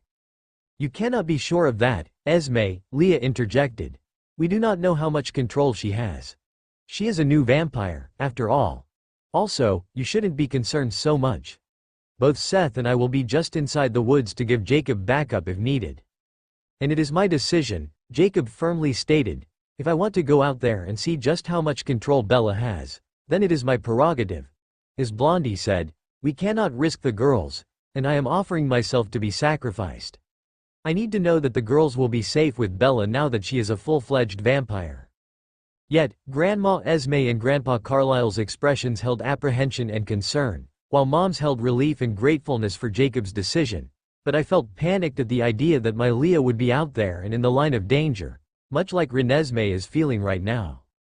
Leah's protectiveness towards me, Jacob, and Seth will always cause her to place herself as one of the first lines of defense when there is a dangerous situation. But I will not stop her, for this is just who she's meant to be, my protector, my imprint. Jacob gave off waves of determination and protectiveness as he nodded once in our general direction before running outside to wait for Edward and Bella to return from their hunt. Once again, my mom safely nestled me in her arms as we all stood in front of the windows, waiting for Bella and Edward to return from their hunt. But I could not relax. All I could feel was the fear and nervous energy flowing off my family in waves. A lot can change in just a few moments. Will Bella be a danger to my sister and me? Or will everything turn out okay? That is the question for the hour. Jacob hid at the line where the forest touched the Cullens' lawn, a place Bella wouldn't even think to look until she heard his heartbeat and her newborn instincts kicked in. Well, according to Uncle Jasper, at least, which is why he watched with rapt attention. Soon, Bella and Edward landed in the background with a thud. Bella's feet touched the ground first as an excited and triumphant "Ha!" left her before it shifted to alarm and panic. Edward was beside Bella in the same second, his hands clamped down onto hers as he cautioned, "Don't breathe," towards Bella in urgency. I could sense terrified panic flowing off Bella in waves as her eyes finally landed on the source of the heartbeat. Inside the woods, behind Jacob, invisible to all, were both Leah and Seth as they paced and kept watch at the confrontation that was about to happen between Bella, Edward, and Jacob. "Careful, Jacob," Edward warned, concerned. But I could feel hostility coming off him, even if it was just slightly. A snarl echoed from the forest just behind Jacob. "Maybe this isn't the best way. You think it would be better to let her go?" Jacob trailed off as his eyes strayed towards the window where he knew our families would protect Renesmee and me. I felt my mom tense up at this before he continued. "Near the baby first. It's safer to see how Bella handles me. I heal fast." Several emotions flow through Bella when she hears Jacob's explanation. Shock, confusion, hurt, and anxiety were the major emotions as she worked through her thoughts. She glanced towards Edward. He seemed to deliberate before his expression twisted from concern to something else, something any empathy could figure out as hostility. "It's your neck, I guess," Edward sighed with a shrug. A furious growl echoed through the air, which I knew belonged to Leah, and I agreed with her. Why was Edward so blasé with the safety of Jacob, Renesmee, and me? Bella's eyes soon found their way toward Jacob's, and her emotions soon settled as she studied her best friend and the alpha of his pack. But then he smiled, the smile of a kindred spirit. We all knew by that smile alone that Bella had not lost her best friend, not that it was possible now that he had imprinted on Renesmee. "I gotta say it, Bells," Jacob grinned widely as he spoke with a slight shudder. "You're a freak show." Bella fell back into a relaxed stance at Jacob's easy banter. It was like falling into an old pattern. This was a side of him she could understand and play with. However, Edward did not like what he perceived as an insult, so he growled, "Watch yourself, mongrel." The wind blew through the woods, allowing Bella to catch a few mouthfuls of fresh air not tainted with the smell of Jacob or the wolves or Renesmee and me. "No, Edward, he is right." Bella started before directing her attention toward Jacob. "The eyes are something, aren't they?" Super creepy. Jacob agreed. But it's not as bad as I thought it would be. Gee, thanks for the amazing compliment. Sarcasm dripped from Bella's response. Jacob rolled his eyes. You know what I mean. You still look like you. Well, sort of. Maybe it's not the look so much as you are Bella. I didn't think it would feel like you were still here. There was no bitterness or resentment in his smile or anywhere on his face. The imprint had erased all those complications from their friendship, but Bella was not aware of that yet. Anyway, I guess I'll get used to those eyes soon enough. You will? Bella asked, confused. Jacob's smile slipped slightly, shifting into a more guilty expression. Then his eyes shifted toward Edward. Thanks, Jacob started. I didn't know if you would be able to keep this from her, promise or not. You usually just give her everything she wants. Perhaps I'm hoping a little irritation might encourage her focus, Edward countered, his tone attempting lightness but failing to mask the tension tightening his features. His eyes flickered towards the window where the girls were before returning to Jacob, who snorted in exasperation. Or maybe I just think you deserve whatever reaction you get. What's going on? Are you two keeping secrets from me? Bella demanded, incredulous and, if I could guess, annoyed. I'll explain later, Jacob replied with a sigh. There is a lot that needs to be explained, but we will get to that later. Then he changed the subject. First, let's get this show on the road, he exclaimed with a challenging grin as he slowly moved forward. There was a whine of protest behind Jacob as Leah's and Seth's bodies slid out of the trees behind him. Cool it, guys, Jacob said as he gave Leah a pointed look. Stay out of this. They didn't heed his warning, but did slow their pace as they followed after him more slowly. Come on, Bells. Do your worst. Leah snarled, teeth bared and hackles raised, angry at the thought that Jacob would so carelessly place himself and the imprint bond at risk like this, not to mention the risk to Phoebe. I'm getting older here, Bella, Jacob taunted. Okay, well, not technically, but you get the idea. Go on, take a whiff. Hold on to me, Bella pleaded to Edward. His hands tightened on Bella's arms as she locked her muscles in place. Nervously, Bella took a tiny breath in through her nose, and her chest barely lifted with the action. Barely 3 seconds passed before she took in another breath and relaxed. Huh, I can see what everyone has been going on about. You stink, Jacob. Edward burst into laughter. His hands slipped from Bella's shoulders to wrap around her waist. Seth gave out a low chortle bark in harmony with Edward's laughter. He came a little closer while Leah retreated toward the house. Dad was unable to hold it in any longer and let his low, but distinctive guffaw loose. Most of my family looked amused, but they were far too stressed to join in at this carefree moment.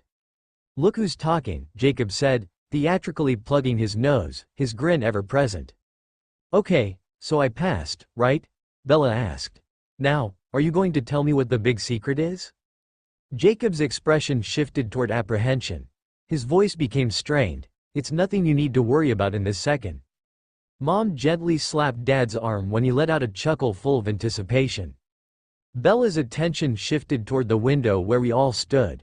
Her eyes unfocused as she listened to what she could not see.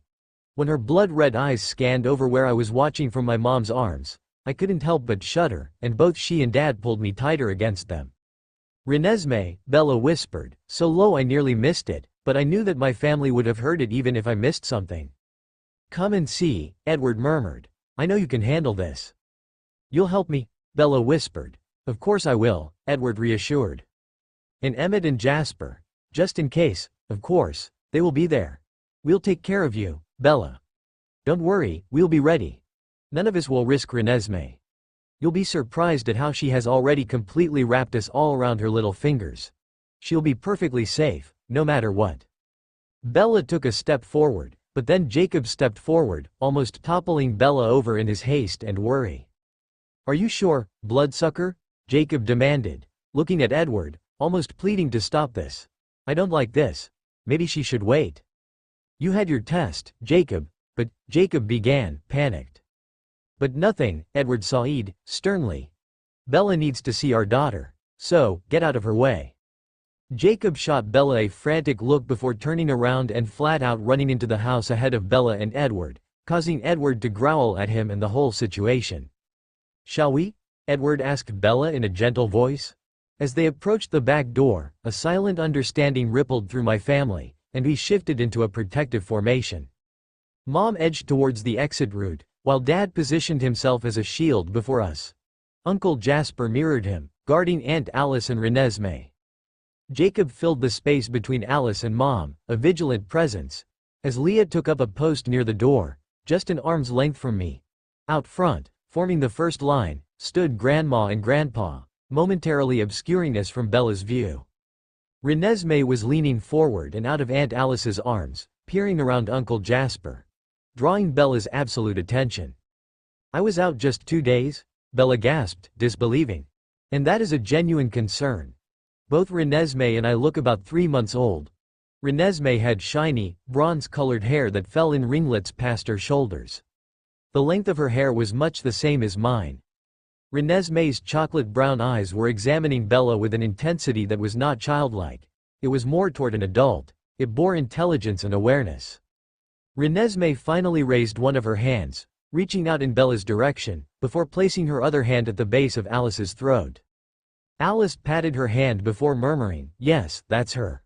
Renesmee's eyes stayed locked on her mother's before she broke out into a brilliant smile, flashing perfect, tiny white teeth. Bella took a hesitant step towards Renesmee. Instantly, Dad and Uncle Jasper materialized before her, shoulder to shoulder, their bodies tense and ready. Edward's grip tightened on Bella from behind, a steadying anchor, while Grandpa and Grandma moved smoothly to flank the primary guards. Further back, seeking distance, Aunt Alice and Mom retreated towards the door, clutching Renesmee and me tightly. Jacob and Leah adjusted their positions fluidly, maintaining the cordon between Bella and the two of us. "I'm okay," Bella promised, patting Edward's hand on her arm, but hesitantly, she added. "But keep close, though, just in case." Uncle Jasper's eyes were tight and focused. He was trying, much like me, to read Bella's emotional climate. She was in control, her emotions were calm, nothing like a newborn should be. However, Renesmee was becoming impatient in Aunt Alice's arms, more so once she heard her mom's voice. "Phoebe, Renesmee whines through our bond. Get them to let me meet my mama." Renesmee, I sighed with exasperation. "I cannot make her get them to do anything. Besides, they are just making sure that your mama is in control of herself and will not harm us." "Of course she won't," Renesmee replied with certainty. "She is just as much in control as your mama." "Oh, I know," I answered. "But that does not mean that the others know this. They cannot feel your mama's emotions like I can. And Uncle Jasper has never come across a newborn that is as much in control as your mama. He is confused. We will just need to wait until they also figure out that your mama is in control, trust her enough to allow her through our protective family, and finally meet you." "But what about you? I know she isn't your mama, but do you want to meet her as well?" Renesmee wondered. "Only if Aunt Bella accepts that I was never her daughter and that she will not take me away from my mom," I answered anxiously. "Don't worry," Renesmee replied. "Everything will work out as it should one way or another." "If you say so," I replied dubiously. "Jazz, let us through. Bella's got this," Edward sighed, causing both Renesmee and me to turn back to what was happening before us. "Edward, the risk," Uncle Jasper began, concerned. "Minimal. Listen, Jasper, on the hunt, she caught the scent of some hikers who were in the wrong place at the wrong time." Edward began to explain, causing several things to happen at once. Grandpa Carlyle sucked in a shocked breath. Suddenly, Grandma Esme's face filled with concern mingled with compassion. Uncle Jasper's eyes widened, but he nodded as if understanding what had happened. Jacob's mouth screwed up in a disgusted grimace at the death of an innocent. Leah's face just blanked, expecting nothing less from a new vampire. Both Mom and Dad just shrugged, not at all concerned about this situation. Aunt Alice again had narrowed eyes, her focus burning with such intensity on the shirt that Aunt Bella was wearing. Seems she was more worried about what Aunt Bella had done to the dress she was wearing before the hunt. "Edward," Grandpa chastised. "How could you be so irresponsible?" "I know, Carlyle, I know," Edward began to explain. "I was just plain stupid. I should have taken the time to make sure we were in a safe zone before I set her loose." "Edward," Bella mumbled, embarrassed. She would blush if she could. By the way, everyone was staring at her. Carlyle was absolutely right to rebuke me, Bella, Edward sighed with a grin. I made a huge mistake. The fact that you are stronger than anyone I've ever known doesn't change that. A flicker of something akin to annoyance brushed against me. Edward's praise, while heartfelt, seemed to echo strangely in a room with Mom and Grandpa Carlyle, who had never touched human blood, their control absolute for centuries. Was Bella's new strength truly unprecedented, or did Edward's intense focus on her sometimes overshadow the quiet power already present in his family? It was just a fleeting thought, colored perhaps by my own anxieties. Very tasteful joke, Edward, Alice said, as she rolled her eyes. I wasn't making a joke. I was just explaining to Jasper why I know Bella can handle this. It truly isn't my fault that everyone jumped to this conclusion, Edward sighed, still grinning. Wait, Jasper gasped, shocked. She didn't hunt the humans? She started to, Edward sighed with a nod, clearly enjoying himself. She was entirely focused on the hunt. What happened? Carlyle interjected. His eyes were bright and full of curiosity. He reminds me of a researcher or a scientist who would seek details for the thrill of new information. Edward leaned forward toward Carlyle, looking animated and very excited. She heard me behind her and reacted defensively.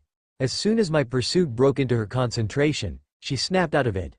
I've never seen anything like it before. She immediately realized what was happening, and then she held her breath and just ran away. Whoa, Dad murmured. Like, seriously? He isn't telling you everything, Bella muttered, clearly very embarrassed. He left out the part where I almost attacked him. And before any of you ask, no, I did not attack him, just growled. You really didn't attack him? Dad asked, almost disappointingly. Emmett, Bella protested, annoyed. Ah, what a waste, Dad groaned, causing Leah and Mom to snort at the goof I have as a father. However, Renesmee had reached the end of her patience. Her expression got more and more irritated at the situation as a whole. As such, she let out a high, ringing wail. Everyone reacted at once.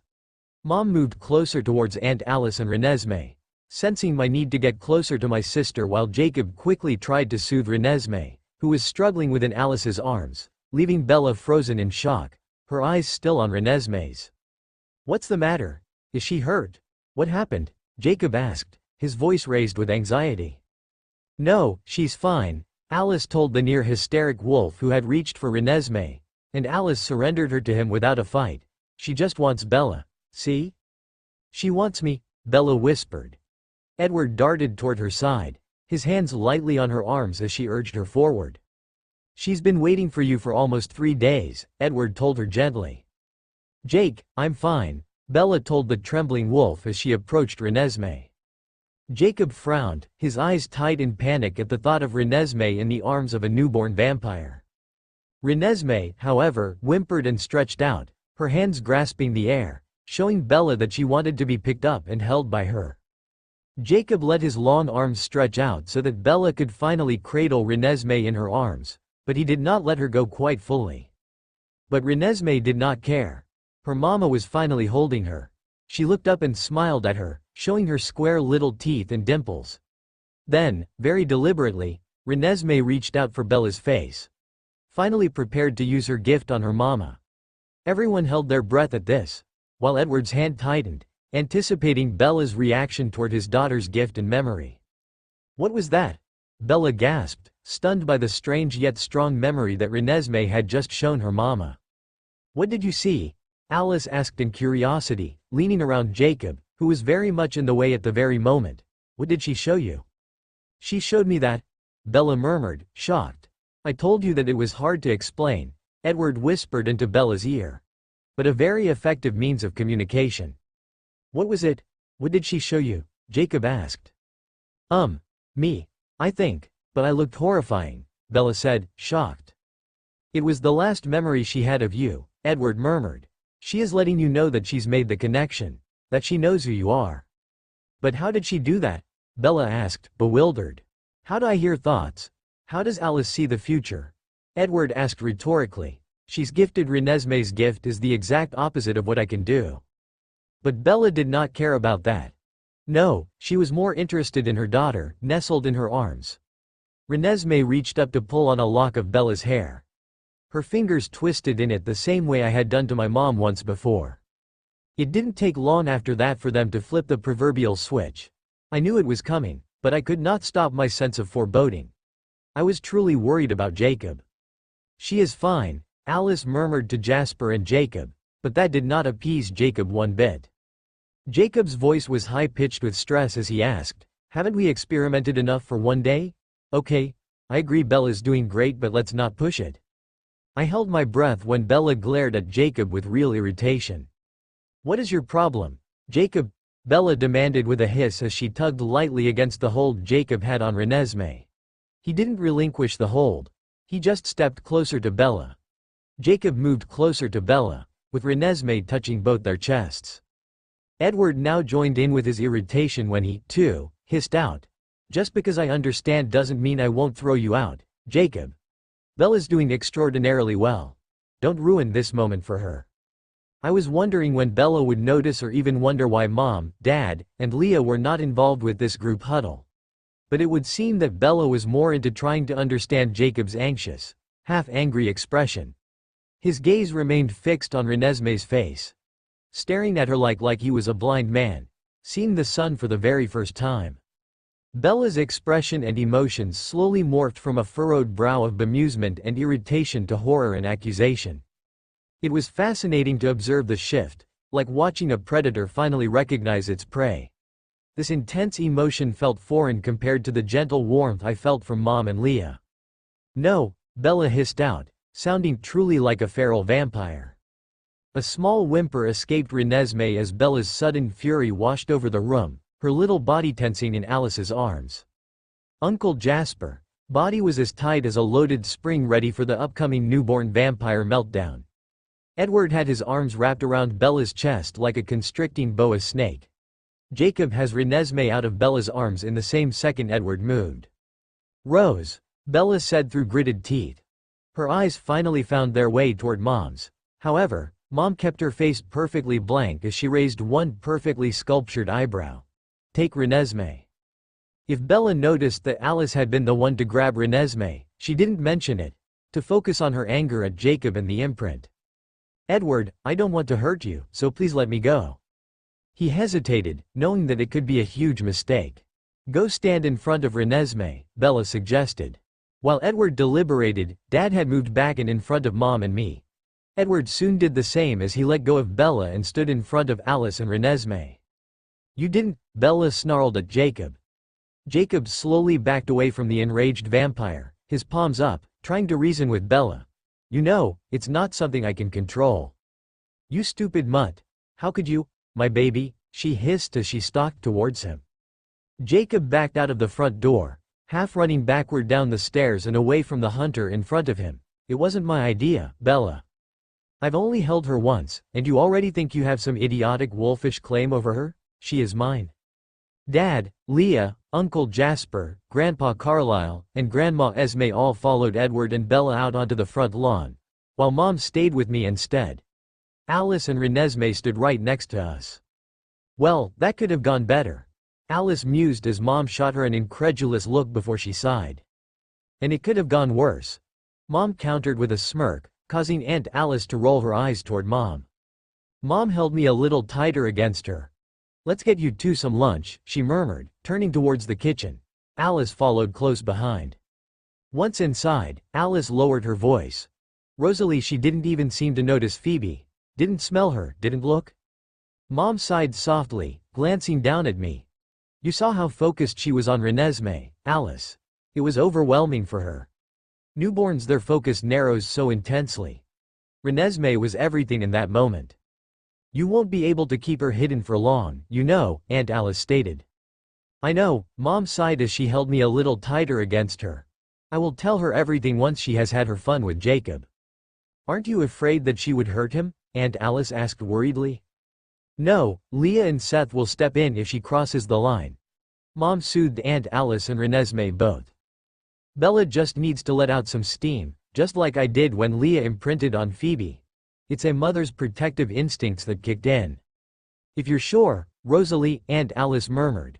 "I am sure," Mom said with a shrug as she readied my lunch, with Aunt Alice close behind. "I'm so sorry, Seth.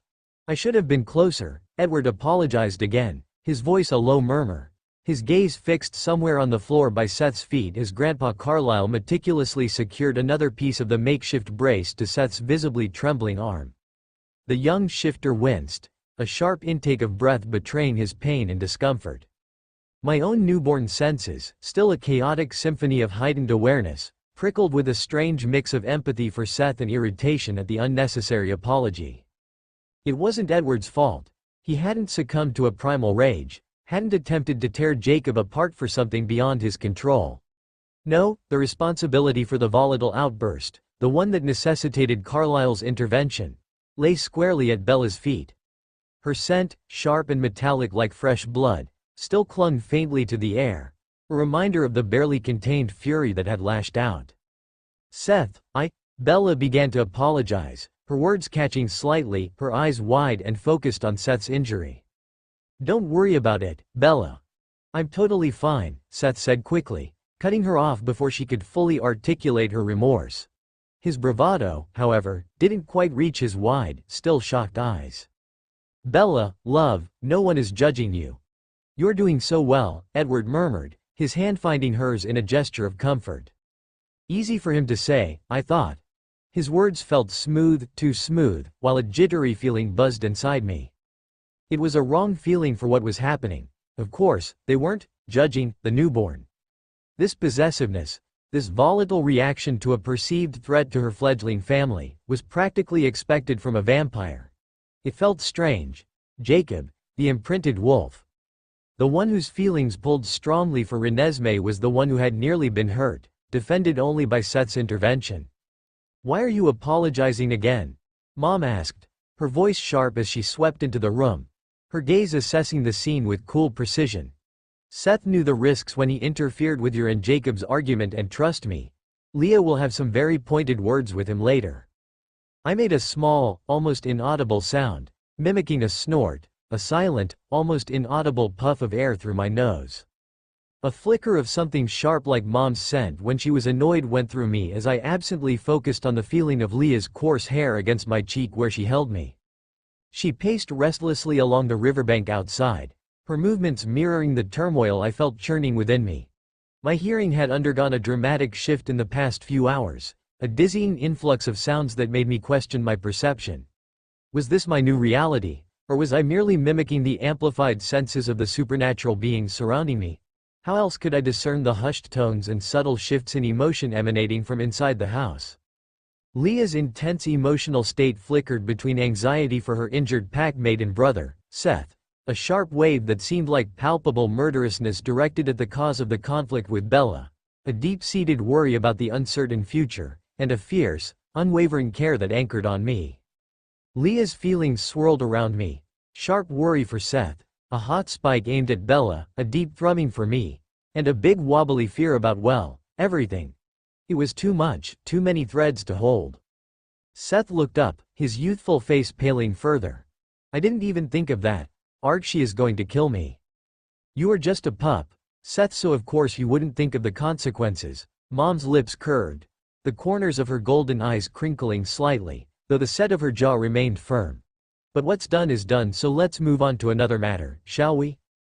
Seth merely grumbled under his breath, a sound of weary resignation, before closing his eyes as if seeking refuge in sleep, leaving Bella, Edward, and Mom to their hushed, weighty conversation. Ah, what do you mean, Rose? Bella asked, her brow furrowed in genuine confusion.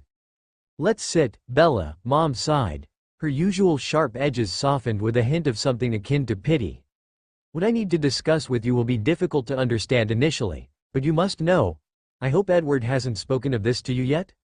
Of course I didn't, Edward scoffed, turning his head away slightly. I could have, but it wouldn't have changed her choice. The outcome is the same. Edward, what do you mean? Bella asked, her voice a little higher than before, her fingers twisting in her lap. Rosalie, what is going on? Is something wrong with Renesmee?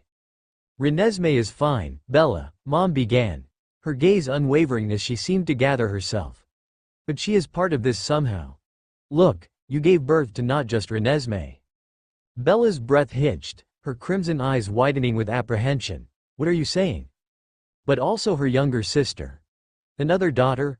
Bella's eyes widened in utter disbelief, swiveling sharply towards Edward, a silent accusation in their depths. Why didn't you say anything? Because it's not that simple, Bella, Mom stated, her voice softening slightly, taking on a more gentle yet firm tone. Edward finally broke eye contact with Bella, his shoulders slumping, his gaze dropping to the floor as he spoke. Phoebe, she doesn't see you or me as her parents. She broke her bond with both of us and chose both Emmett and Rosalie as her parents. This happened while you were still carrying her in your womb. Bella made a small, sharp sound, her hand flying to her chest as if to hold something in. Her scent spiked with something cold and sharp, like broken glass. Her whole body went stiff, her scent a chaotic storm of sharp edges and falling feelings. It was a terrible, breaking sound, the one she made inside, even if no one else heard it. What, how, why? Bella whispered, each word seeming to scrape her throat, her eyes wide and unblinking on Edward, a silent, desperate question in their depths. I don't know how she broke the parental bond herself, severed that intrinsic connection. Maybe Carlisle can offer some biological explanation for that, Edward sighed, his words stumbling, clearly attempting to deflect the weight of the situation. Nor do I understand why, Bella. I truly don't. But it happened, and I cannot seem to change her mind. Oh, please, Mom scoffed, her voice going tight and sharp, like the edge of ice. We both know that it was your fault, Edward, that Phoebe disowned herself from the two of you. Stop playing the injured party in all of this. Hang on, Edward. What does she mean? Bella asked, her gaze snapping back to Edward, the devastation replaced by a flicker of something sharp and accusatory. Well, let me tell you, Bella, Mom began, shooting an annoyed, pointed glance at her brother. Both Phoebe and Renesmee were aware of Edward's attitude while you were carrying them. Renesmee, with her more forgiving nature, seemed to process it differently. But Phoebe couldn't, especially when he all but shoved her into my arms the moment she was born, then had the audacity to call her a thing, and finally, in his panic, blamed her for your potential death during your transformation. What, Edward? How could you? Bella exclaimed, her voice cracking with a profound sadness and a dawning horror. I am sorry, Bella, Edward murmured, his gaze still fixed on the floor, his shoulders slumped in defeat. But you need to understand I couldn't lose you. The thought it was unbearable. A shudder ran through Edward. His scent turned sour, like old, burnt things. He flinched from Bella's wide, red eyes, and his own face crumpled, like he was in great pain. He longed to snatch back his callous words, to somehow mend the fractured connection with his other daughter, but the past now loomed between them like an insurmountable wall. Couldn't lose me? Bella asked, her voice trembling, barely a whisper. You are my world, Bella. He finally looked up, his golden now nearly black eyes pleading for understanding. Furthermore, your heart stopped beating just as Phoebe was born. Mom snorted softly, a sound of utter disbelief. And you blamed a newborn for that? Her birth, it slowed down the beginning of your change, the very process that could have saved you, and I don't think I couldn't have forgiven her if you had died. The weight of his raw confession hung heavy in the air, shocking and undeniably painful. Oh my God, Edward, Bella gasped, her hand flying to cover her mouth, her eyes wide with a mixture of horror and dawning comprehension. Mom's golden eyes narrowed further at her brother, her disapproval radiating through the room. She is just a harmless baby, Edward. We discussed this, remember? When I was still pregnant with them. You cannot blame an innocent baby for what would have happened to me. And now because of your actions have lost a child, Bella said, her voice breaking, each word a struggle, tears making her eyes too bright, though none fell. Where is she? Why didn't I even see her when I saw Renesmee? I am so sorry, Bella, Edward murmured again, his own features tight with distress as he looked at Bella, whose face seemed frozen in anguish. I didn't think I just reacted. Phoebe is outside with Leah, Jacob, Renesmee, and Alice. As for why you didn't see her, you were hyper-focused, understandably so, on Renesmee. You wouldn't have registered her presence, not visually or even by scent, in your newborn state. I want to meet her, I need to see her, Edward, Bella insisted, her chin lifting, her red eyes fixed on him with a new, sharp light. I need to see for myself if she truly did sever those parental bonds between us. Maybe I can change her mind. Mom's fist clenched almost imperceptibly at her side, Her gaze flickered towards Dad for a fleeting, silent plea for support and understanding in the face of Bella's unwavering resolve. Yet, Mom's happy flower scent wilted a little when Bella spoke like that. Bella's words felt like she was trying to pull something away from Mom, something that was mine and Mom's. Mom suddenly turned to the window, her eyes locked on the view beyond. She saw Leah anxiously walking along the riverbank, pausing every few steps to look back at the house, her arms holding me tightly against her chest. "I will call for Leah to bring her in," Mom murmured, her voice strained, and a shiver ran through me in response. It was clear that Bella and Edward's dismissal of her bond with me had struck a deep chord. A fresh wave of protective anger surged through me. No, I would not, could not, ever choose Bella and Edward as my parents. Rosalie and Emmett were my family, my anchors. Hearing the raw hurt in Mom's voice was like a physical blow. The sudden sound of movement on the front porch broke through Bella's turbulent thoughts and burgeoning expectations. At that exact moment, Grandpa descended the stairs, his hands filled with an odd assortment of objects. A well-worn measuring tape, a small, precise scale. Uncle Jasper, ever vigilant, darted silently to Bella's side just in case another surge of newborn temper threatened to erupt. "It must be 6, Edward sighed, his voice flat, the sound heavy like a sigh put into words, knowing full well that Mom wouldn't need to summon Leah now. Since our births, this peculiar ritual of measuring Renesmee and me by Grandpa had become a near constant occurrence, repeating approximately 4 times a day. "So?" Bella asked, her brow still furrowed in confusion, her gaze automatically locking onto Alice, Jacob, and Renesmee as they appeared in the doorway. As Bella's gaze locked on Renesmee, a powerful warmth bloomed from her, a scent like sunshine after rain, making my own chest feel strangely light. It was like the feeling of Dad's strong arms, or Mom's song. Bella's eyes were drinking in every minute detail of Renesmee's seemingly flawless features. Leah and I walked into the room just behind them, her body subtly shielding me from Bella's immediate view. Bella's crimson eyes flickered almost imperceptibly towards the small bundle, me, in Leah's arms before snapping back to Renesmee. Aunt Alice's gaze darted warily between Mom and Bella, a silent assessment of the simmering tension. Jacob looked troubled, his jaw tight, and Renesmee, radiating an almost comical impatience, tapped her small foot insistently against Alice's hip. The daily measuring, while undoubtedly fascinating due to the rapid changes, was interrupting her exploration of this new, intriguing version of her mother. "Time to measure Renesmee, and Phoebe," Grandpa said, his tone gentle, offering a quiet explanation. "Oh, you do this every day?" Bella asked, her confusion evident. 4 times a day, actually," Carlisle corrected absently, his attention already focused on the measuring tape as he motioned for us to move toward the plush couch. Renesmee let out a dramatic sigh, a sound far too theatrical for a child her age, while a restless, prickly feeling came over me. Again this. Always this. I understood the necessity, the rapid, almost unnatural growth, but still, 4 times a day felt like an exorbitant amount. 4 times? Every day? Why? Bella asked, her perplexity deepening. "They are still growing quickly at that," Edward murmured to Bella, his voice quiet and strained, his gaze fixed on me for a fleeting moment before returning to his mate. He squeezed Bella's hand reassuringly, his other arm wrapped securely around her waist, almost as if he physically needed the support. Bella's gaze remained stubbornly fixed on Renesmee, even with my small presence just a few feet away. The subtle difference in Renesmee from the child she had met only an hour ago was almost imperceptible, a shift that only vampire senses could truly detect. Her body was infinitesimally longer, a hair's breadth slimmer. The roundness of her face had softened, becoming just a fraction more oval. Even the delicate ringlets framing her face seemed to hang a 1/16 of an inch lower.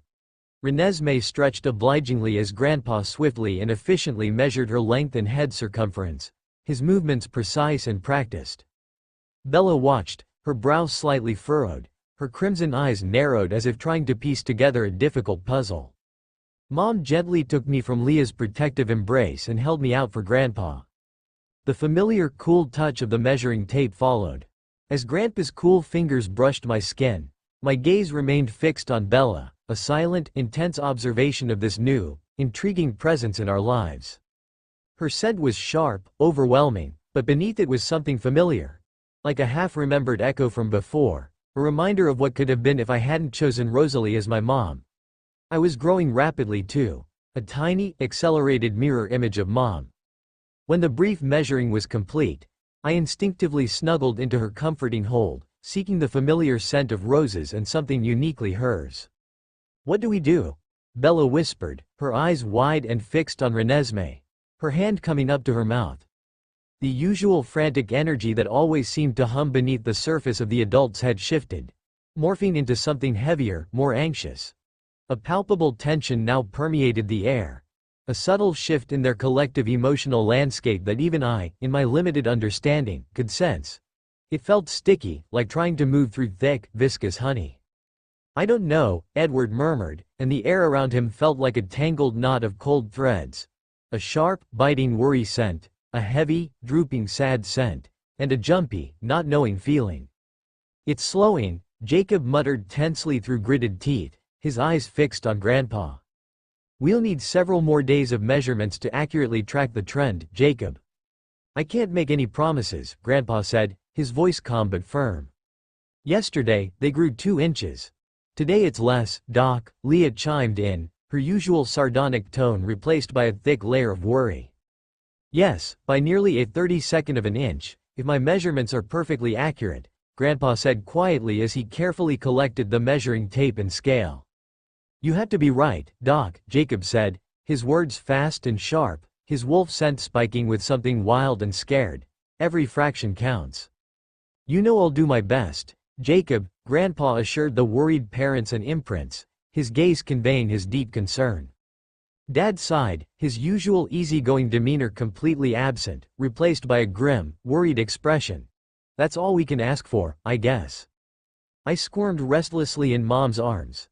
The sudden influx of unfamiliar scents and heightened emotions overwhelmed my still developing senses. My gaze flickered towards Bella, a strange, fleeting wish that I possessed my sister's unique ability to communicate through touch. As the thought crossed my mind, a faint, almost imperceptible tingle ran through my small body, and an instinctive need, a silent plea for comfort and protection, projected itself towards my mother. "Oh my sweet little girl." Mom looked down at me, startled at first by the unexpected sensation, before a deep, worried sigh escaped her lips. She cradled me tighter against her chest, her brow furrowed in intense concentration, as if trying to decipher a faint whisper in her mind. A feeling of constriction? Unease? Fear? Definitely fear. Her golden eyes flickered between my small face and the concerned expressions of Dad and Leah, a flicker of dawning worry mirroring their own. "What's wrong, Rosalie?" Dad asked, taking a step closer. His usual warm grin completely vanished, replaced by a deep furrow in his brow. Leah, standing protectively beside him, shifted her weight, a low, almost imperceptible whine escaping her throat as her dark hazel eyes locked onto me in Mom's arms. Their eyes met, a silent, weighty exchange of shared worry passing between them. The sudden, heavy concern radiating from my immediate family drew the attention of Bella and Edward. Bella's crimson eyes, still reflecting the earlier horror at her daughter's rapid growth, narrowed with a flicker of intense curiosity and a raw, undeniable want as she observed the sudden shift in focus toward Mom and my small form nestled in her arms. Edward's brow furrowed, his emerald gaze darting between me and the increasingly worried expressions of Mom, Dad, and Leah, a shared anxiety tightening his features. A ripple of worried glances spread through the room as everyone else noticed my family's sudden stillness, the focused, concerned expressions on their faces, the unfiltered longing and now confusion in Bella's gaze, and Edward's tightening jaw. "Phoebe?" Renesmee's clear, innocent thought echoed in my mind, sensing my slowly rising distress. "I am scared," Ness, I replied, a distressed whine escaping my lips, a sound barely audible to human ears. Mom's arms tightened around me instinctively, and a low, comforting hum vibrated in her chest. Dad took a subtle step closer to Mom and me, his stance shifting to one of quiet protectiveness. Beside him, Leah let out a soft, questioning whimper, her dark hazel eyes fixed on Bella, sensing a potential threat to her imprint's well-being. "Why?" Renesmee wondered, her innocent curiosity tinged with a childlike confusion at my distress. Your mom. I am scared she would want me to choose between my mom and dad and her. Or between them and you. I tried to explain the jumbled thoughts of a newborn struggling to articulate complex emotions. I felt her wanting before wanting me like she wants you. I don't want her to make me choose. I cannot lose mom and dad. I cannot lose you.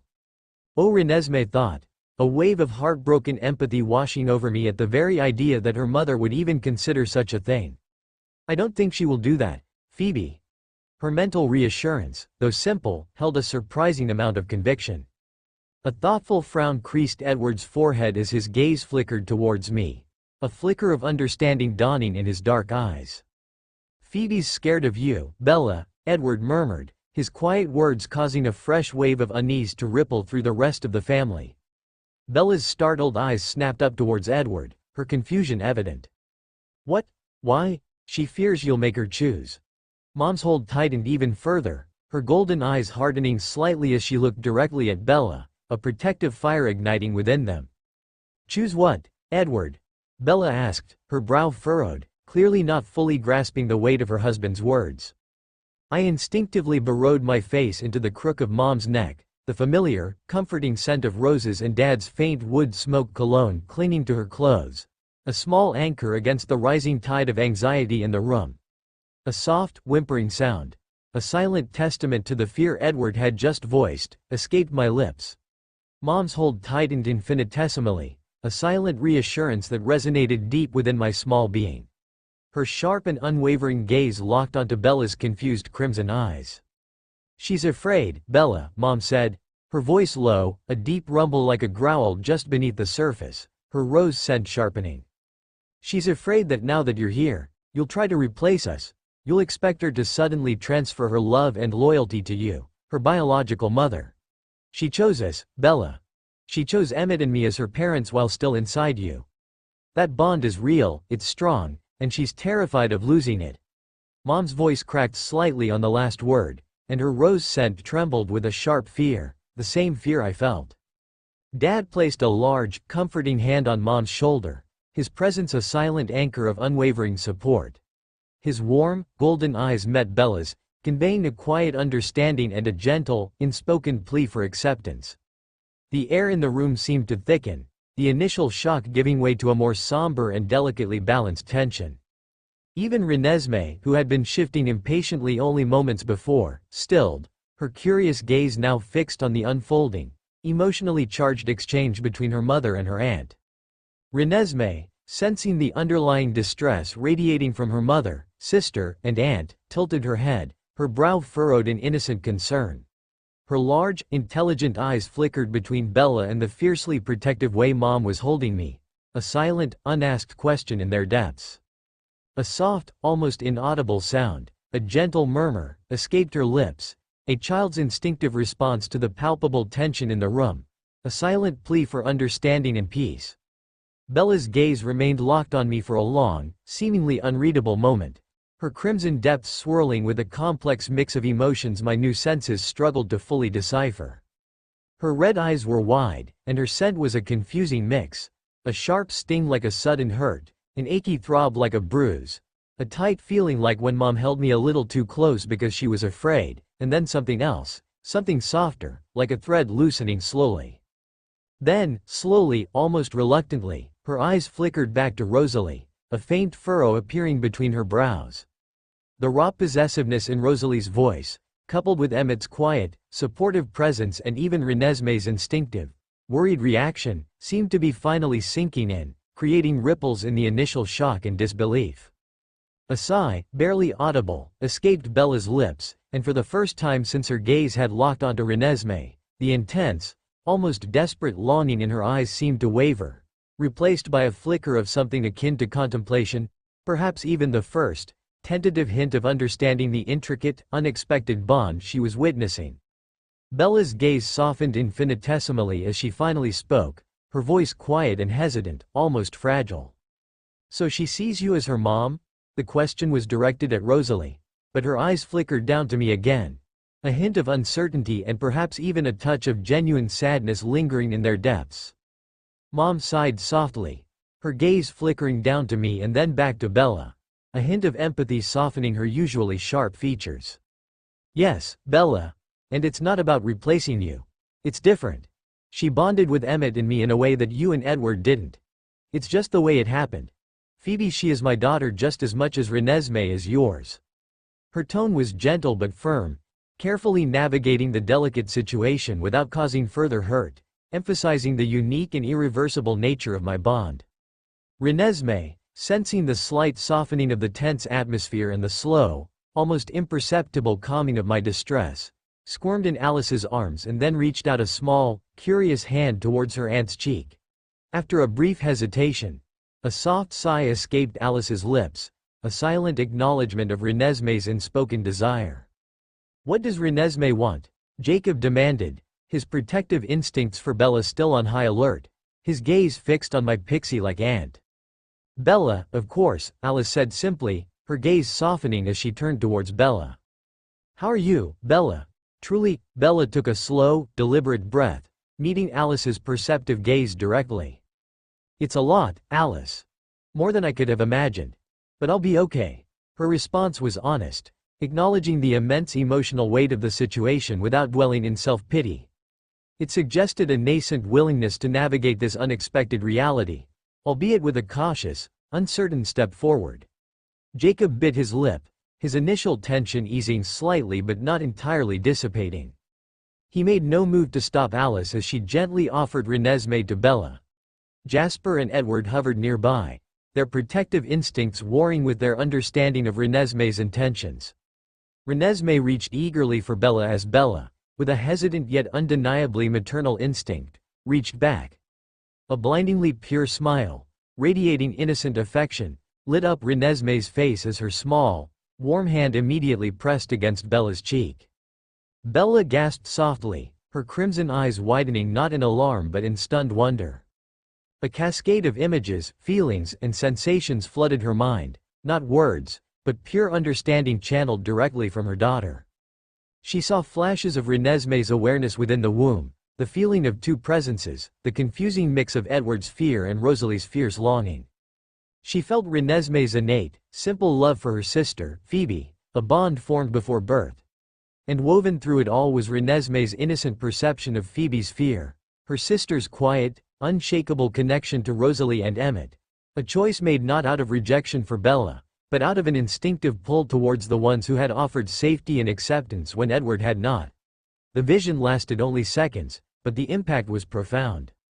Bella slowly lowered Renesmee, cradling her against her chest, her gaze distant for a moment as she processed the influx of raw, unfiltered truth. Then, her eyes, still wide with the aftershocks of the experience, lifted. They didn't land on Renesmee, held securely in her arms. Instead, they sought out the small bundle held just as tightly, just as protectively, in Rosalie's embrace. The raw possessiveness was gone, replaced by something complex and uncertain. Hurt lingered, yes, but mingled now with a dawning, painful comprehension. She looked at me, truly looked, perhaps for the first time, not as a missing piece of her own story, but as a separate being with a story already unfolding, a story in which she was not the central character. The room felt quieter, the angry buzzing gone, but everyone was very, very still. The silence that followed Renesmee's gift was heavier than any sound. It was a palpable weight, pressing down on us, filling the spaces between our breaths. It was thick with unspoken thoughts, with the raw, unfiltered truth of a bond I had known before I'd even known what light was. Every eye was on Bella in the charged silence of the room. The surrounding tension manifested as a physical thing. It was in the rigid set of my mother's shoulders as she held me, the worried, wood smoke scent of my father standing just behind her, a silent, solid mountain of support. The low, anxious thrum I felt from Leah, who stood frozen next to Dad's broad frame. Her lupine stillness was a mirror to the vampiric composure of the others, yet hers felt brittle, ready to shatter. Bella slowly lowered Renesmee to her hip, her gaze momentarily distant, as if she were viewing the scene from a great height. The chaotic storm in her crimson eyes had finally calmed, leaving behind a deep, clear sea of pain and understanding. Her focus shifted, moving past her daughter, past Edward, whose face was a mask of careful neutrality, until it landed squarely on my mother, on Rosalie. Her voice, when she finally spoke again, was quiet and devoid of any harshness we had expected it to hold. It was a fragile thing, yet it carried the immense weight of raw, weary sincerity that filled the entire cavernous space. "Rosalie, you've been hoping and waiting for a baby for a long, long time." It wasn't an accusation, it wasn't a demand, it was a simple, profound acknowledgement. Yet my mother flinched as if she had been slapped. Mom's arms tightened around me, an almost imperceptible motion, as if bracing for an attack that never came. I could feel the sharp, sudden spike of her ancient grief, a pain so profound it was almost a physical blow, even to me. Bella's gaze softened as she looked back at me, a flicker of pain still in her eyes, but a powerful, resolute acceptance overshadowed it. "She has chosen you," she said, her voice growing stronger now, infused with a certainty that left no room for argument. "I can see that now." And with that statement, the dam broke. It wasn't Bella's soft expression or the quiet of the room. No, it was the feeling that washed over me from my mom. The rigid, thorny wall of fear and possessiveness, a fear I instinctively mirrored, didn't just lower, it crumbled away into fine dust. A wave of bone-deep relief and weary peace flowed from Mom into me, a torrent of emotion so pure and overwhelming it made me gasp. With that, the last of my own terror melted away, leaving me feeling warm, safe, and utterly loved. Bella saw the change immediately, her gaze moving back toward Mom, a silent promise passing between them before she spoke again. "Phoebe, darling, I will not be the one to break up the family you have begun to build with Rosalie and Emmett. They are my brother and sister and your parents, and that will never change," she said softly, her words a vow of conviction. "It just means you will have more protectors by your side, much like Renesmee will have." Her eyes flickered to her daughter, a look of fierce, maternal love passing between them before returning to me. A flash of pixie-like energy broke the intense emotional spell. Aunt Alice, ever the joyful heart of the family, beamed, clapping her hands together once with a sound like wind chimes. "So true, you two will have a whole team of aunts and uncles, little warriors," she declared with a playful wink. "And, I for one, take my job very seriously. Think of all the shopping trips." Feeling warm, secure, and surrounded by this strange, complicated, but undeniably loving family, I let out a happy, relieved giggle. The tiny sound echoed in the quiet room, breaking the last of the tension like a sunbeam through storm clouds. Leah let out a long breath. She seemed to have been holding for an eternity. A small, wry smile touched her lips as she finally moved from her post beside my dad. Her steps relaxed for the first time since Bella had returned. The knotted muscles in her shoulders visibly uncoiled. "All right, my turn," she said, her voice laced with a fond exasperation that was aimed at all the dramatic adults in the room. "You have all had enough emotional drama for one day." My mom smiled. A true, gentle smile that lit up the room and reached the golden depths of her eyes. As she looked down at me, seeing the exhaustion that was beginning to droop my eyelids, she leaned down, giving me a gentle kiss before handing me over to my imprint. The transfer was fluid, practiced, a silent acknowledgement of the bond Leah and I shared. "Your dad and I will need to go out for a quick hunt, my little warrior," she murmured as she moved a stray lock of hair out of my eyes. "Spend some time with your Leah, but we will be back in a few hours." Dad lightly grazed my sides in comfort, a silent promise of his own. At the same time, Mom gave me one final kiss on the cheek before turning a warning gaze towards Leah. A gaze that said, "Protect her with your life, Wolf, and don't do anything funny," before both Mom and Dad ran out and into the woods to hunt and decompress after this highly emotional morning. They vanished into the twilight of the forest with supernatural speed, leaving only the whisper of displaced air behind them. With a contented sigh, Leah settled onto the large couch, cradling me on her lap. I immediately snuggled in, my head finding the warm, solid space just over her heart. The steady, rhythmic thump of her heartbeat was a grounding counterpoint to the silent stillness of the vampires. The world of cool, marble-like immortals faded into the background, replaced by the comforting, grounding warmth of my wolf. Her scent, damp earth, pine, and something uniquely Leah, was one of the most comforting things in the world. My fingers found the metal tab of her hoodie's zipper, and I began to idly flick it back and forth, the repetitive motion creating a soothing rhythm. Leah didn't say anything.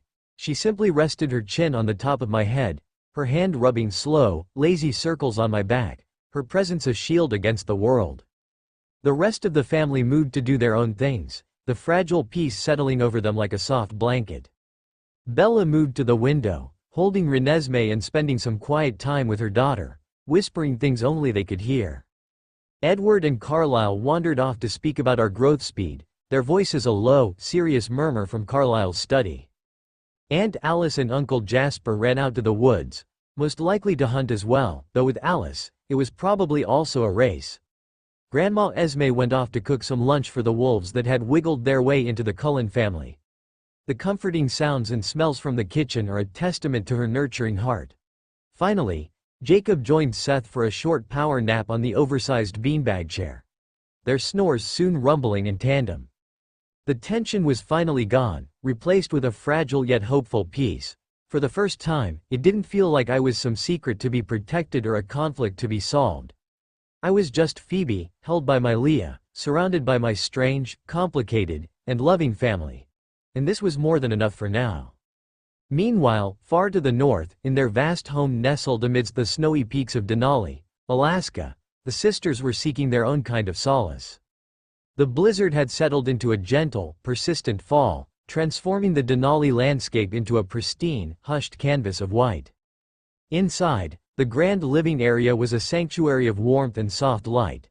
A fire crackled merrily in the massive stone hearth, casting dancing shadows on the high, timbered ceilings. Irina, Kate, and Tanya draped themselves across plush, oversized armchairs and sofas, each nursing a mug of something dark and steaming, a rich, spiced concoction that mimicked their preferred sustenance. "Honestly, Irina, you always hog the biggest blanket," Kate teased, playfully tugging at a corner of the thick, faux fur throw Irina had claimed. "It's like you think your artistic sensibilities require extra insulation." Irina, a faint smile playing on her lips, merely tightened her grip. "A true artist needs proper comfort for contemplation, dear sister. Besides," she sniffed, feigning indignation, "you two always manage to get the prime spots by the fire anyway." Tanya chuckled, her golden eyes reflecting the firelight. "It's called strategic placement, darling. And a bit of early bird advantage." She leaned back, a comfortable sigh escaping her lips. "This is exactly what we needed. A day away from everything." The everything hung in the air, unspoken but understood. The tension with the Cullens, the festering wound of Lawrence's death, and Irina's stubborn refusal to fully let go of her blame. Still, Irina murmured, her gaze drifting to the window where fat snowflakes drifted past. "It's hard to forget some things. Some injustices." Her voice, though softer than usual, still held a brittle edge. Laurent didn't deserve to die by those animals.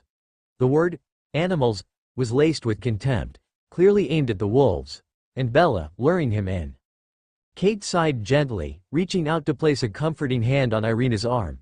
"Irina, let's be truthful with ourselves.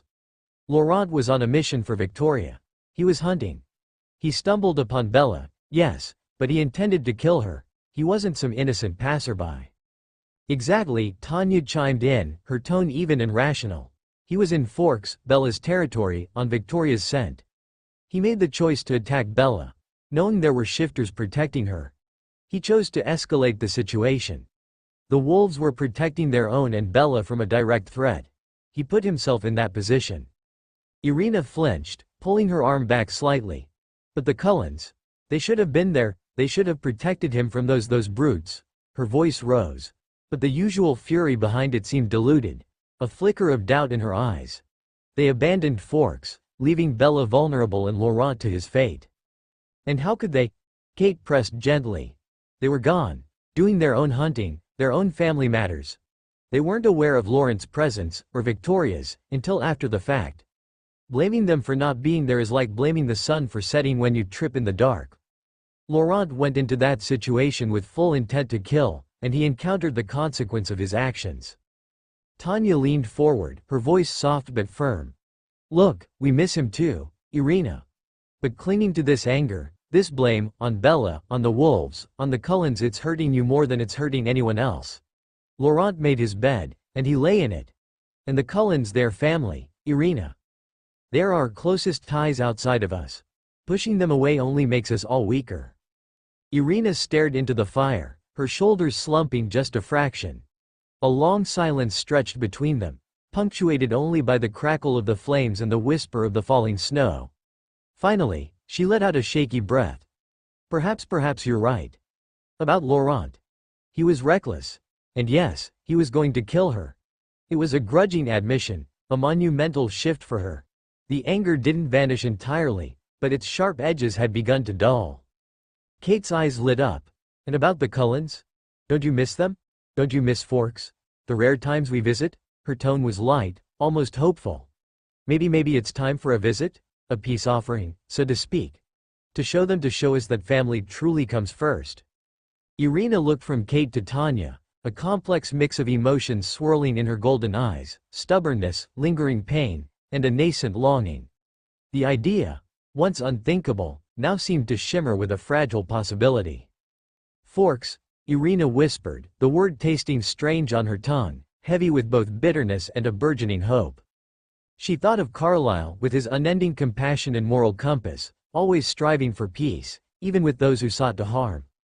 Then there was Esme, whose warmth and nurturing spirit were a constant comfort, truly the mother of their unconventional clan.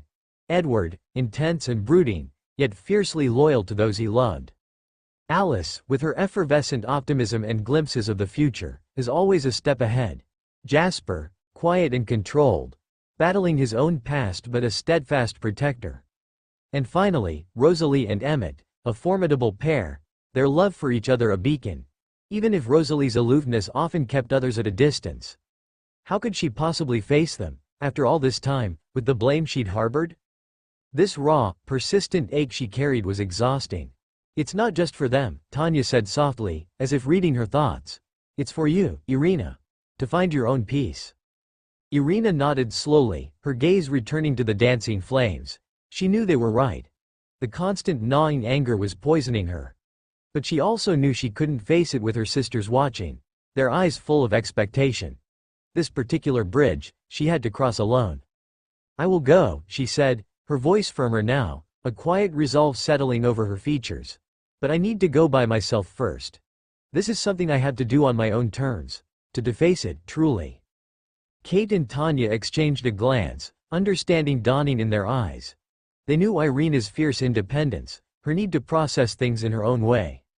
We understand, sister, Kate said, offering a warm, accepting smile. Just tell us when, and we'll be ready to follow if you need us. Or to be here when you return. Tanya reached out and squeezed Irina's hand. Whenever you decide. We're with you, always. Irina nodded, a fragile sense of relief washing over her. The first, hardest step, had been taken. Now, the journey to Forks, and to her own peace awaited. The end guys, don't forget to drop your reviews in comment section.